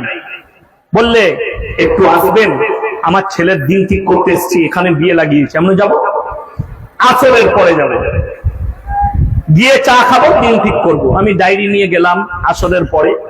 সর্বপ্রথমেই একটা বেদাত, কি চানাচুর দিয়েছে, বিস্কুট দিয়েছে, পাঁপড় দিয়েছে, সব দিয়েছে, চা দিয়েছে, ডিম সিদ্ধ দেয়নি। আমাদের দেশে ডিম সিদ্ধ দেয় না মেহমানকে? আমরা দিই না, দিন, এটা বাঙালিদের খুশুসিয়াত। মেহমানকে চা দেবো, ডিম সিদ্ধ দেবো। তো আমি মনে মনে করলাম আল্লাহ ডিম কিনতে ভুলে গেছে না ডিম নাই, যাই হোক ওটা পেরিয়ে গেল। মনে মনে করলাম ঘরে গিয়ে গিন্নিকে জিজ্ঞেস করবো। তো দ্বিতীয় নম্বর, আমাকে বললে ডায়েরিটা খুলে দেখুন কবে বিয়ে দেবো, আপনি কাছে থাকবেন, আপনি বিয়েটা পড়াবেন। আমি বললাম যাই হোক, এমনি তো কোথাও যাই নাই, বিয়েটা পড়াবো নিয়ত করলাম। অবাক হবেন, আমি বললাম ভাই প্রথম সপ্তাহে শনিবার বিয়ে, রবিবার অলিমা করো। সে বললে হুজুর আসছে। কোথায়? বাইরে চলে গেল ঘরে। আমি ড্রাইভারকে বললাম দেখো কি করছে। ওরে বাপরে, ও তো বাইরে গিয়ে বড় মুফতি সাহেবকে ফোন লাগাইছে। বড় মুফতি সাহেবকে? তার বউ। ওর থেকে বড় মুফতি তো কেউ নাই সমাজে, তাকে ফোন লাগাইছে। সে ওই দিক থেকে বলছে না, শনিবার বিয়ে দেওয়া যাবে না, শনি লেগে যাবে। এই ভাষাটা কার? ইসলামিক ভাষা। এটা মুসলমানের ভাষা নয়, এটা শিরকি আকীদা। সে তার মুফতি সাহেবকে এতটা ভয় করে, আমার মতো মৌলবীর কথা চললো না, বলে না শনিবার বিয়ে হবে না, সোমবার বিয়ে, মঙ্গলবার অলিমা। হয়ে গেল। আমি মগরিবের নামাজে দুঃখ করে আল্লাহর কাছে বললাম, আল্লাহ তুমি এই বিয়েটা ভাঙিয়ে দিলে এদের আকীদা সহি হবে, বিয়েটা যেন ভেঙে যায়। আল্লাহর কসমে এই দোয়া করেছেন, বিয়েটা যেন ভেঙে যায়। ঠিক 20 দিন পরে আমাকে ফোন করছে, হুজুর বিয়েটা ভেঙে গেছে। মানে তোর বউকে জিজ্ঞেস কর শনিটা কি করে লাগলো। এটা তো সোমবার ছিল, আমি তো শনিবার বলেছিলাম। শুনে রেখে দেন, আল্লাহর কাছে সব দিনটাই সমান। আমি বাড়িতে গিয়ে আমার বউকে জিজ্ঞেস করলাম, হ্যাঁ গো ডিম দেয় নাই কেন? বলে তুমি জানো না? আমি কেন? বলে মেয়েরা বলে ডিম দিলে বিয়ে ভেঙে যাবে। হ্যালো, ডিমের পাওয়ার এত কি করে হলো? আমরা খেলে তো হজম হয়ে যায়, কিন্তু ফতোয়া কার না খালার? মৌলবীর ফতোয়া নিলে তো সমাজ বাঁচবে। নিয়েছে কার? খালার ফতোয়া। খালার ফতোয়া নিলে সমাজ শেষ। এদের ফতোয়ায় দেখুন, ইসলাম এত সুন্দর। আজকে ইসলামে একটা পর্দার বিধান আছে না নাই? আছে। এই পর্দার মরা ঘরে ভিড় কাদের বেশি? কথা বলে না, মেয়েদের ভিড় বেশি। অথচ 3টে কারণ ছাড়া হাদিস আছে মেয়েরা বাড়ির বাইরে যেতে পাবে না। কটা বললাম? 3টে। নাম্বার 1, শরীর যদি অসুস্থ হয় পর্দার সহিত ডাক্তার দেখাতে যাবে। নাম্বার 2, নিকটবর্তী আত্মীয় যদি মারা যায় তাকে ডাক্তার দেখাতে যাবে। নিকটবর্তী আত্মীয় মারা গেলে তাকে দেখতে যাবে। কিন্তু দুঃখ কি জানেন? কোথায়? কুলিতে একজন মারা গেছে, মুনাই কান্দ্রাই। গিয়ে দেখছে গ্রাম থেকে একটা গাড়ি যাচ্ছে, কে জানে, ও শাড়ি পরে গিয়ে বসে গেল। বেটা বলছে তুই কোথায় যাবি? বলছে তুই জানিস না কে হয়? জানিস তোর বাপের ফুফুর মামির ননদের, এরকম করে ঠিক একটা কুটুম বার করবে। আমি খালি চিন্তা করি আল্লাহ এরা এত কুটুম জানে, আমরা অত কুটুম জানি না।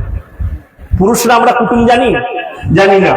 আমি যদি আমার কোনো আত্মীয় বাড়িতে যাই তো আমি আমার মাকে জিজ্ঞেস করি, আমার গিন্নিকে জিজ্ঞেস, হ্যাঁ গো কে হয়, কি বলবো, খালা বলবো না ফুফু বলবো, কি বলবো জিজ্ঞেস করি।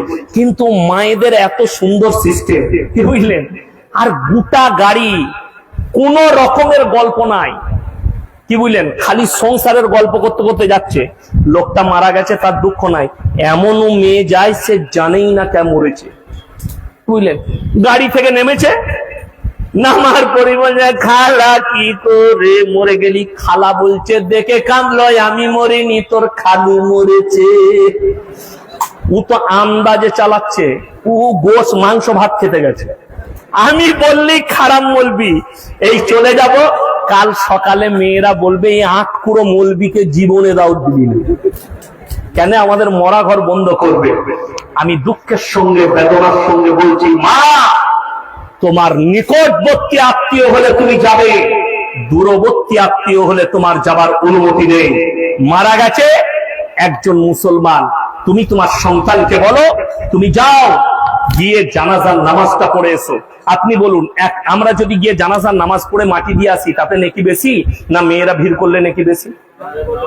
আমরা গিয়ে জানাজার নামাজ পড়ে যদি দোয়া করে আসি, মাটি দিয়ে আসি, আমাদের জন্য মঙ্গল, তার জন্য মঙ্গল। কিন্তু একটা মহিলা ভিড় করতে পাবে না। তৃতীয় নম্বর, হজ ফরজ হলে হজ করতে যেতে পারে বিসমিল্লাহ। আজকে দুঃখ লাগে, দেখুন এক সপ্তাহ আগে আপনাদের মুর্শিদাবাদে একটা দুর্ঘটনা ঘটেছে আমার সাথে। ঘটনাটা কি?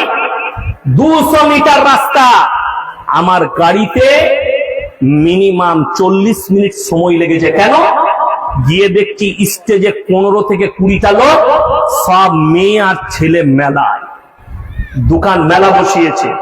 এবং সেই জলসার শেষে সেই মাদ্রাসার সেক্রেটারিকে একটা গাঁজাখোর, একটা মাতাল, একটা বদ্দিন, যার মধ্যে ইলম নেই, এরকম লোককে আমি আপনাদেরকে অনুরোধ করে যাচ্ছি, মাদ্রাসার সেক্রেটারি তাকে করবেন যে লোকটার মধ্যে দ্বীন আছে, যে লোকটার মধ্যে ইলম আছে, যে লোকটা কোরআন হাদিসের মর্যাদা জানে, যে লোকটা ইলমের মর্যাদা জানে তাকে। এবং স্টেজে তাকেই বসতে দিবেন।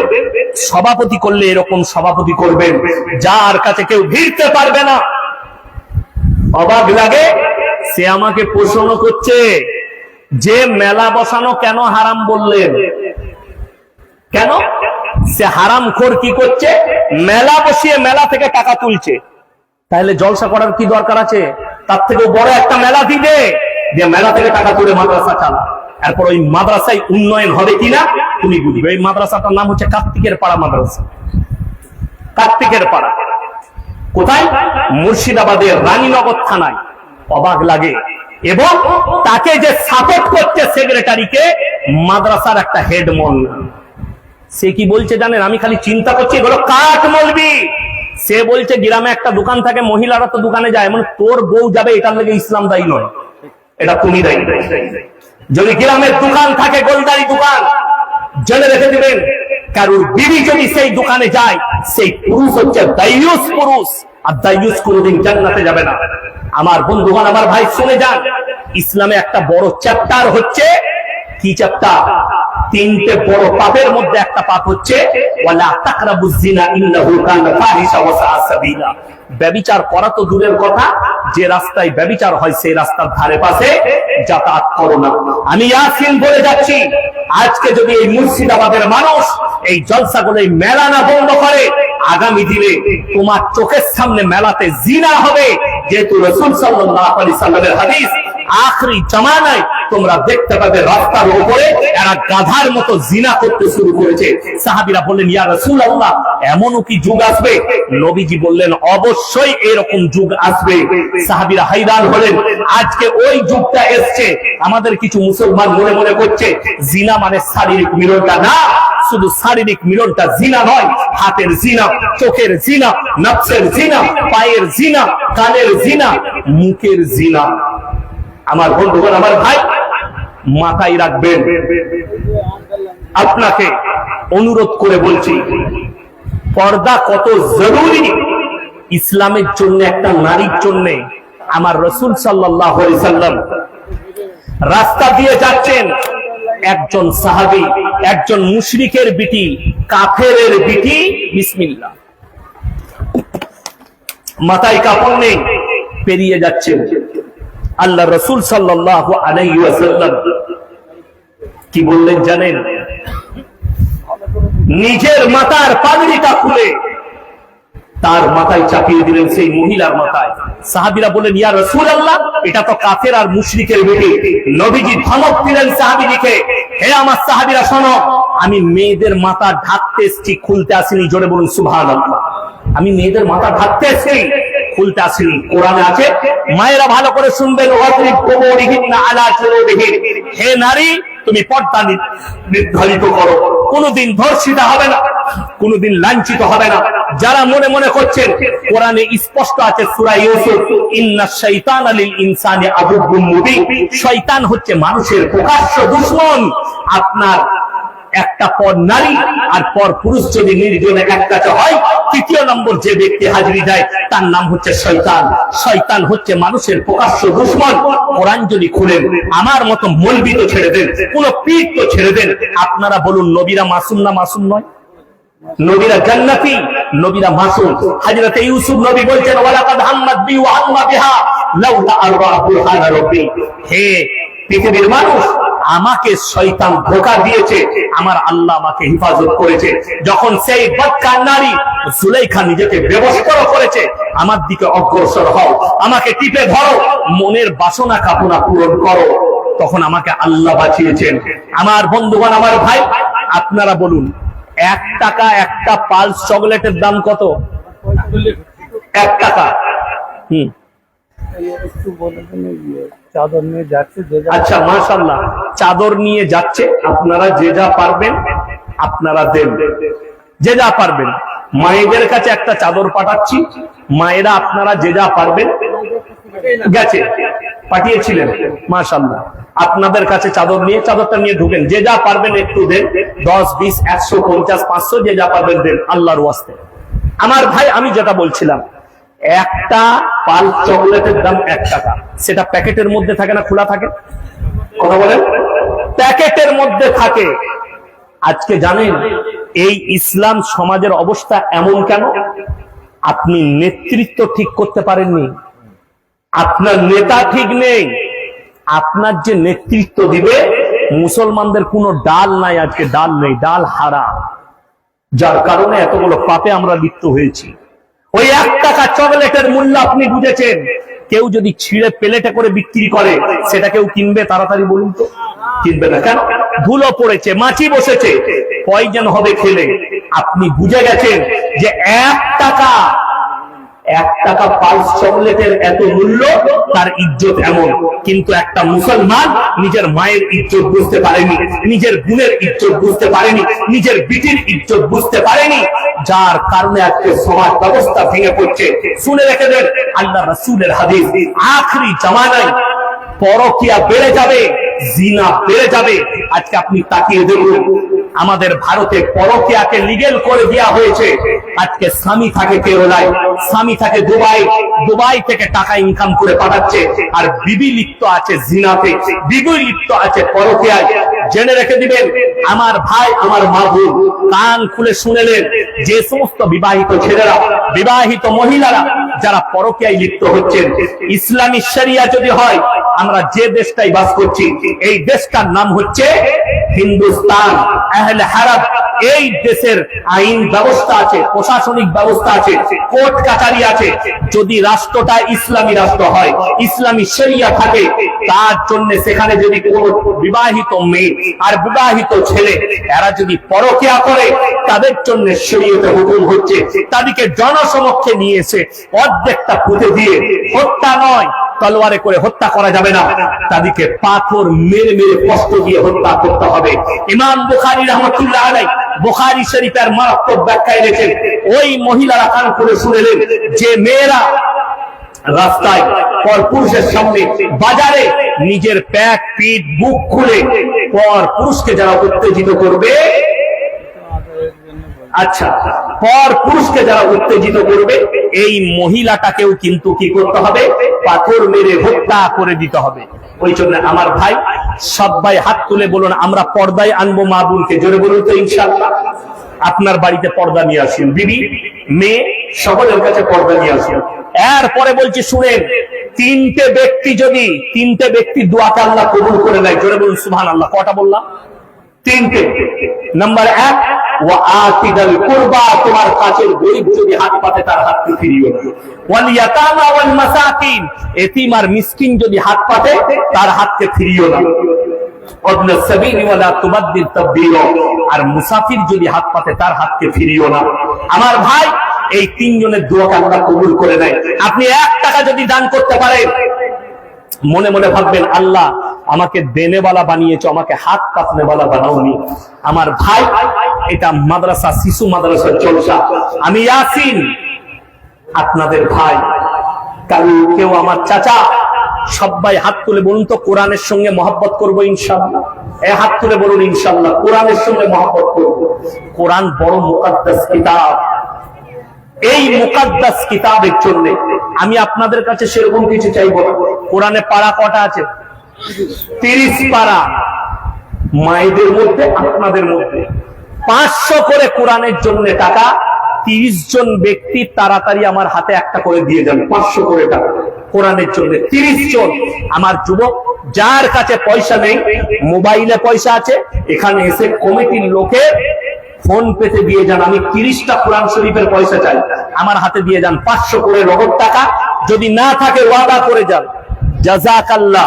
আসুন ভাই, আল্লাহ আপনার হায়াতে বরকত দেখাই। দেখেন দুটো চলে এসছে, একজন ভাই 1000 টাকা দিয়েছে, মাশাআল্লাহ। এই দেখেন 3টে চলে এসছে, 3 নম্বর। তাড়াতাড়ি উঠে আসুন, আমি মাত্র কোরআনের জন্য 500 করে টাকা বলেছি। হে আমার যুবক, মাতা জাযাকাল্লাহ। আসুন, মাশাআল্লাহ, আল্লাহ হায়াতে বরকত দেখাই। দেখেন 4টা হয়েছে, মাশাআল্লাহ। 5টা হলো, তাড়াতাড়ি আসুন। যদি পয়সা না থাকে নামটা লিখে যান, কালকে দিবেন, পরশু দিবেন। 6টা হয়েছে, জাযাকাল্লাহ। এই দেখেন 7, 8, 9, মাশাআল্লাহ। 10, জাযাকাল্লাহ। 11, আমি 30টা চেয়েছি। 3 মায়েদের মধ্যে যদি আমার কোনো মা, কোনো বোন থাকে, 14, মাশাআল্লাহ। 15 আমার মা বোন। আপনাদের মধ্যে যদি কেউ থাকে মায়ের জন্য, স্বামীর জন্য, নিজের জন্য, মাশাআল্লাহ, আল্লাহ হায়াতে বরকত দেখ। মাশাআল্লাহ। 17টা হলো, আর মাত্র 13টা লাগবে। একটু তাড়াতাড়ি, 13টা লাগবে, 17টা হয়ে গেছে। আমার ভাই, আমি আপনাদের জন্য দোয়া করব। সাদকায়ে জারিয়া কিয়ামতের দিনে ফেরত পাবেন। মায়েদের মধ্যে যদি কেউ থাকে, কোন আমার মা, কোন আমার বোন, আল্লাহর ওয়াস্তে আসুন ভাই, জাযাকাল্লাহ। আল্লাহ হায়াতে বরকত দেখ। মায়ের জন্য, মা মারা গেছে, বাবার জন্য দোয়া করুন। কত? সকলে বলুন নারায়ে তাকবীর। ভাইজান মা বাবার জন্য কত মহব্বত। 10,000 টাকা দিলেন, আল্লাহ উনার দানকে কবুল করুন, বলুন আমিন। আল্লাহ উনার হায়াতে বরকত দেখ, রুজি রোজগারে উনার আব্বা মাকে আল্লাহ জান্নাতি করুক। এই দেখেন 10,000 দিয়েছেন। কটা হলো? না না, ওইটা নয়, 17টা। 18টা হলো, 18টা।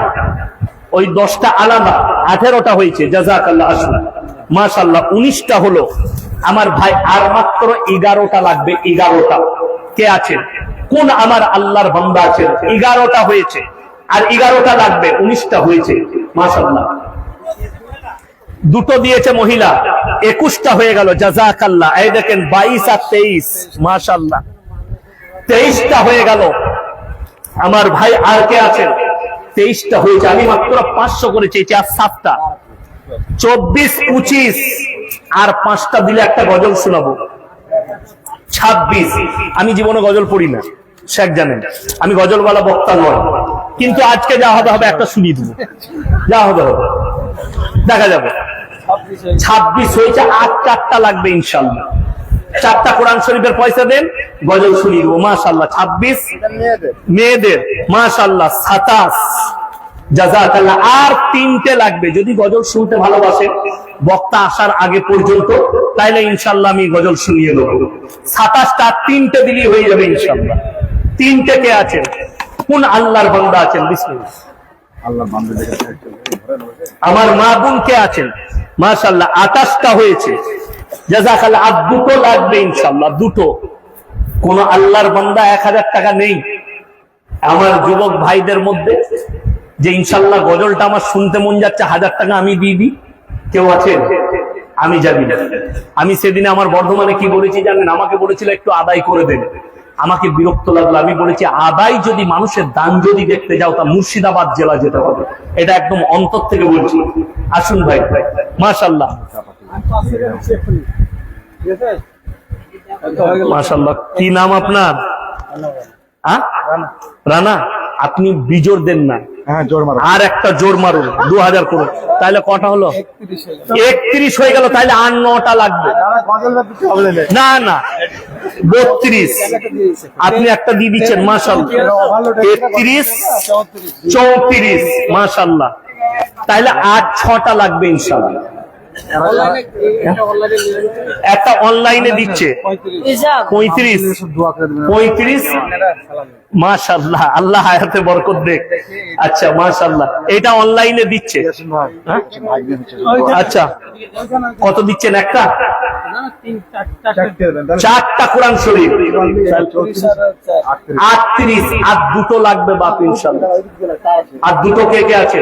আচ্ছা মায়েদের মধ্যে কেউ নেই? আমি আজকে একটা জিনিস দেখতে চাই, মুর্শিদাবাদ জেলায় মায়েরা আছেন, আপনারা আছেন।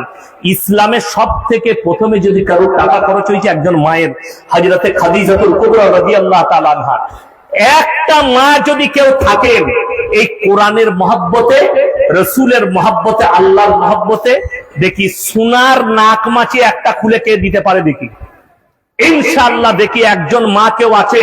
আমি জানি মুর্শিদাবাদের মাটিতে মারা আছেন, এমন মা আছে সোনার নাকমাছি খুলে দিবে একজন মা। আমি তার লেগে ফজরের নামাজেও দোয়া করব যে আল্লাহ তোমার কোরআনকে মহব্বত করে একজন মা সোনার নাকমাছি দিয়েছে। কে আছেন? কোন আল্লাহর বান্দী আছেন? কে আছেন রসুলের মহব্বত করনে ওয়ালি? কবরকে সুন্দর করার জন্য আমার রসুল বলেছেন জাকিরা, গচ্ছিত সম্পদ।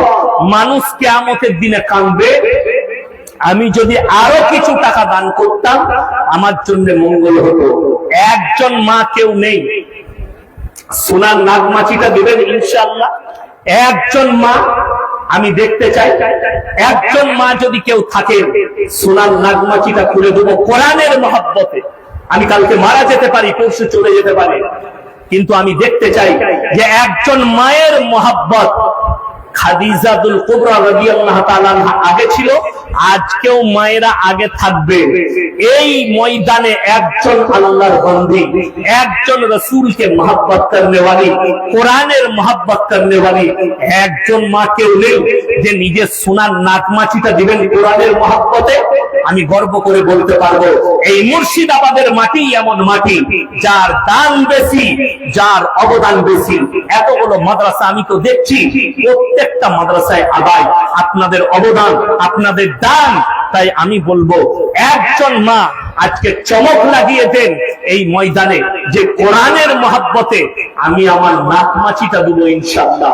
দেখি আর মাত্র 2টো লাগবে 40টা হতে। কি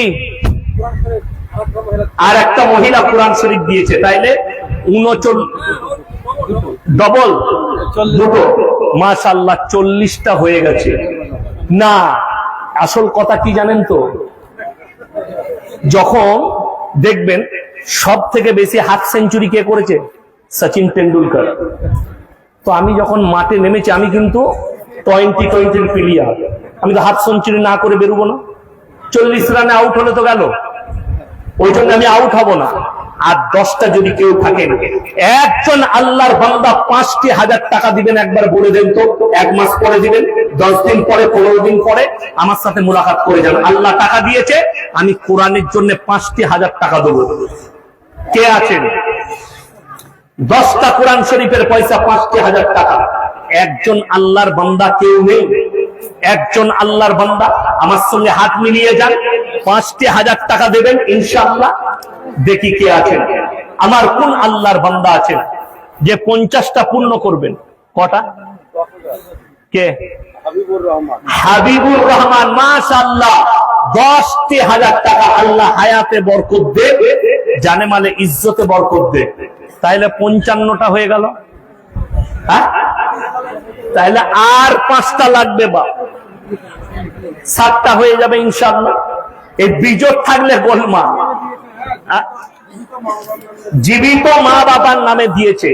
আপনার মা বাপ দুনিয়া ছেড়ে চলে যাবে, কিয়ামতের সকাল পর্যন্ত সদকার নেকি পাবে। আমার ভাই, আর 5টা কোরআন শরীফ, 5 2500 টাকা মাত্র। একজন আল্লাহর বান্দা কে ওয়াদা করবেন যে এই শেষ 5টা কোরআন শরীফ আমি দেবো ইনশাআল্লাহ? এরকম একজন আল্লাহর বান্দা কে আছেন যে ওয়াদা করবেন কোরআনের মহব্বতে? মাশাআল্লাহ, আসুন। জাযাকাল্লাহ।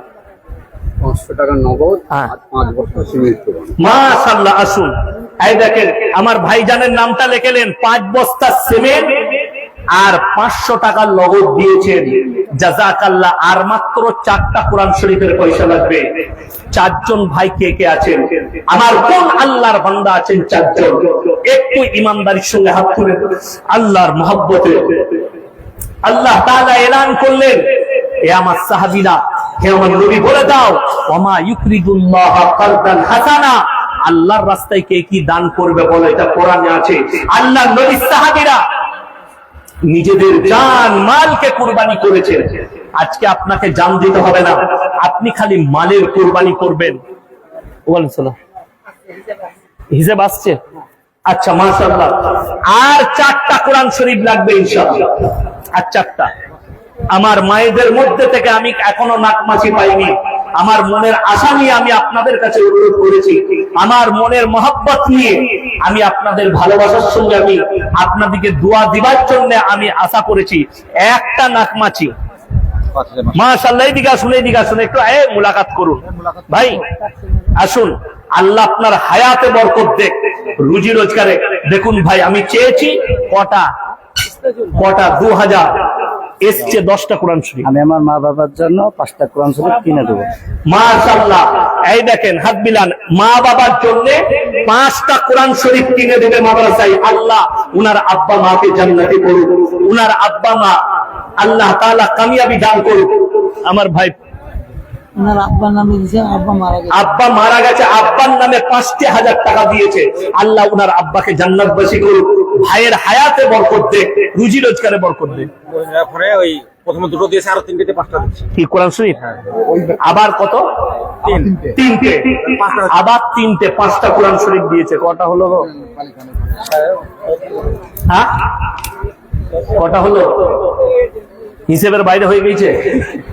দেখছো, তুমি হিসেব রাখলে না। হিসেবের বাইরে হলে তাহলে আরো 10টা দেবে, 100টা হয়েই যায়। 63 হলো। 63। বিসমিল্লাহ। পয়সা 500 টাকা দিল। এই তো 500 টাকা একটা এসছে। মাশাআল্লাহ। আচ্ছা, যাই হোক, মায়েদের কাছ থেকে এসছে। দেখুন, আমি যা চেয়েছি এটা কিছু আছে নাকি? হ্যাঁ, একটা প্রশ্ন, যে যারা তাবিজ কিংবা জামা মেপে দিয়ে রোগ নির্ণয় করে তাদের পিছনে আচ্ছা। আমি অবাক হয়ে যাই যে আপনি যদি ল্যাবরেটরিতে রক্ত নিয়ে কান্দিতে যান কিংবা বহরমপুরে, 3 দিনেও রোগ ধরা পড়ে না রক্ত দিয়ে। আর কিছু হারাম করা আছে, জামা মেপে বলে দেয় যে কি রোগ হয়েছে। কথাটা বুঝতে পারেননি? এই ধরনের শিরকি কাজ যদি কেউ করে, শুধু এইটা নয়, সে যদি কবরে সিজদা করে, কবরে ভালো মন্দ চায়, এবং সেই ইমাম যদি বেদাত এবং শিরকের সঙ্গে যুক্ত থাকে, তার পিছনে নামাজ হবে না। সেটা যদি আমার আব্বা হয় তাও চ্যালেঞ্জ শুরু করলাম। কিন্তু বড় কষ্ট লাগে, মুর্শিদাবাদে নাম করে বলবো না, বহু মসজিদের ইমাম তারা ভরসা করেছে আমি তাবিজ লেকে পানি পড়া দিয়ে ব্যবসা করে। শুনেন, পানি পড়া সবাই দিতে পারবে।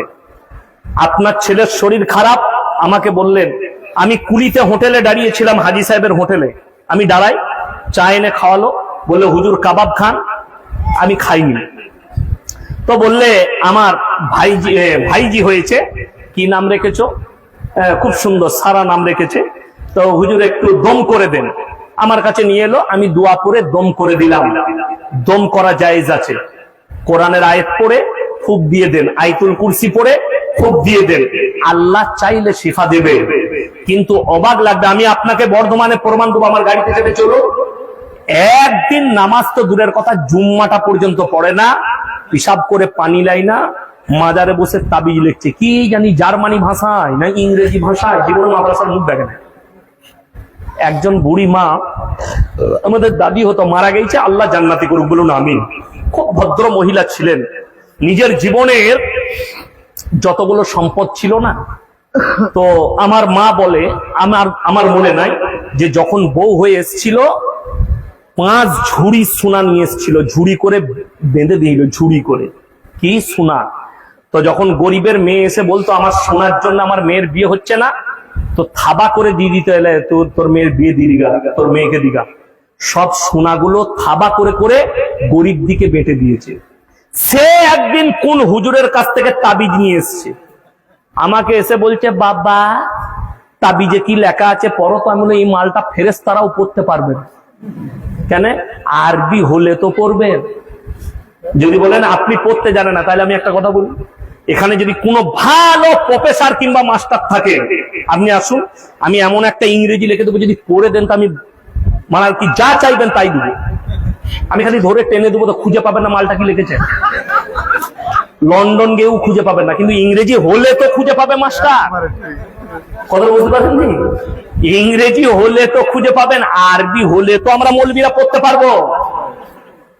ও তাবিজ লিখেছে, ওই ধরনের তাবিজ যারা ব্যবসা করে, শিরকের কাজ যারা জামা মেপে বলে দেয়, যারা হাত দেখে বলে দেয়, তাদের ঈমান ধ্বংস হয়ে যাবে।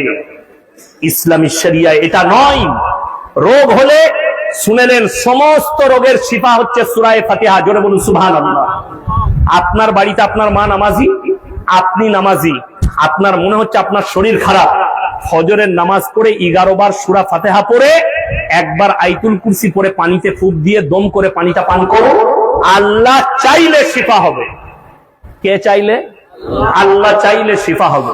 কিন্তু আমাদের দেশে অবাক লাগে, ছেলে হচ্ছে না, এমন এমন নেমো খারাম আছে, বলছে আমার কাছে এলে আমার তাবিজে বেটা ছেলে হয়। খোঁজ নিয়ে দেখুন, সে হারাম করে একটা বেটা না। আমাদের তাবিজে বেটা ছেলে হলে, আমার ইয়াসিনের, আমি ইয়াসিন, আমার 2টো বিটি, পঞ্চায়েত গুলো কাদের দখলে হতো? মৌলবীদের। 4টা বিয়ে করা ইসলামে জায়েজ আছে না নাই? আছে। 4টা বিয়ে করতাম, বছরে একটা করে বেটা, 4 10 10 বছরে কটা? 40টা। লাঠির জোর কার? আমার। ফাটিয়ে দেবো যে পঞ্চায়েতে আসবি। পঞ্চায়েত মৌলবীদের দখলে হতো, হুজুরদের। যে তাবিজ দিচ্ছে, কোরআন শুনেন, সূরা আল ইমরান, কোন সূরা বললাম? যাদের বাড়িতে মানে কোরআন আছে বলবেন 3 পারায়, হুয়াল্লাযী ইউসাউবিরুকুম ফিল আরহামি কাইফা ইয়াশা লা ইলাহা ইল্লা হুয়াল আজিজুল হাকীম। মায়ের গর্ভে বাচ্চা দান করি আমি আল্লাহ, আমার ইচ্ছা মতো, আমি কারোর পরামর্শে কাজ করি না। জোরে বলুন না সুবহানাল্লাহ। আমি কারোর পরামর্শে কাজ করি না। বড় কষ্ট, দুঃখ মায়ের দিকে বলছি, বাচ্চা চাইলে নামাজের পাটিতে আল্লাহর কাছে চাইবেন। কার কাছে? আল্লাহর কাছে। আমার আব্বাজি, আপনারা দেখছেন, আমার ভাইরা অনেক ছোট ছোট বয়স, আমার আব্বাজির 80 বছর। কেন জানেন? বিয়ের 9 বছর পরে বাচ্চা হয়েছিল। আমার বড় বোন জন্ম নিয়েছিল, 9 বছর বাচ্চা হয়নি। আমার বাপকে পীরের কাছে যেতে হয়নি, মাজারে যেতে হয়নি, কোথাও নয়। খালি আমার আব্বাজি তাহাজ্জুদে কেঁদেছে, নামাজে কেঁদেছে, নামাজের পাটিতে কেঁদেছে, আল্লাহ তুমি দেনেওয়ালা, তুমি ইচ্ছা করলে আমাকে সন্তান দিবে। তারপরে আমরা 6টা ভাই বোন। কে দিয়েছে? আল্লাহ। আর আমাদের দেশে, আরে অবাক লাগবে, আপনি কান্দির রোডে দেখতে পাবেন। আমি একবার মালদা থেকে জলসা করে বাড়ি ফিরছি, সাঁইথিয়া রোডে বোলপুর হয়ে, তো ভেদিয়ার একটা ব্রিজ আছে, অজয় নদীর ওপরে ব্রিজটা পেরিয়ে অনেকগুলো হোটেল। আমি ড্রাইভারকে বললাম চা খাবো, দাঁড়ালো। আমি মাথার টুপিটা তখন মানে আর কি, এই যে জলসা শুরু হয়েছে আমি চুল কেটে দিয়েছি, দেখুন চুলগুলো অনেকটা বড় হয়ে গেছে। এরপর জলসার সিজন শেষ করতে করতে চুলগুলো অনেক বড় হয়ে যাবে। তো চৈত্র মাস ছিল, চুল অনেকটা বড় হয়েছে। তো পায়ে হেঁটে দেখছি অনেকটা মা বোন, অনেক মা বোন, অনেক ভাই পায়ে হেঁটে দেখছি আসছে, কাঁধে থলি ব্যাগ। হোটেলে ঢুকলো, বললো আমরা খাবার খাবো। আমাকে একজন সালাম দিলে, আমি মনে মনে করলাম আল্লাহ তাইলে এরা সব মুসলিম। আমি একজনকে জিজ্ঞেস করলাম, বলছে কেন বাবা জানো না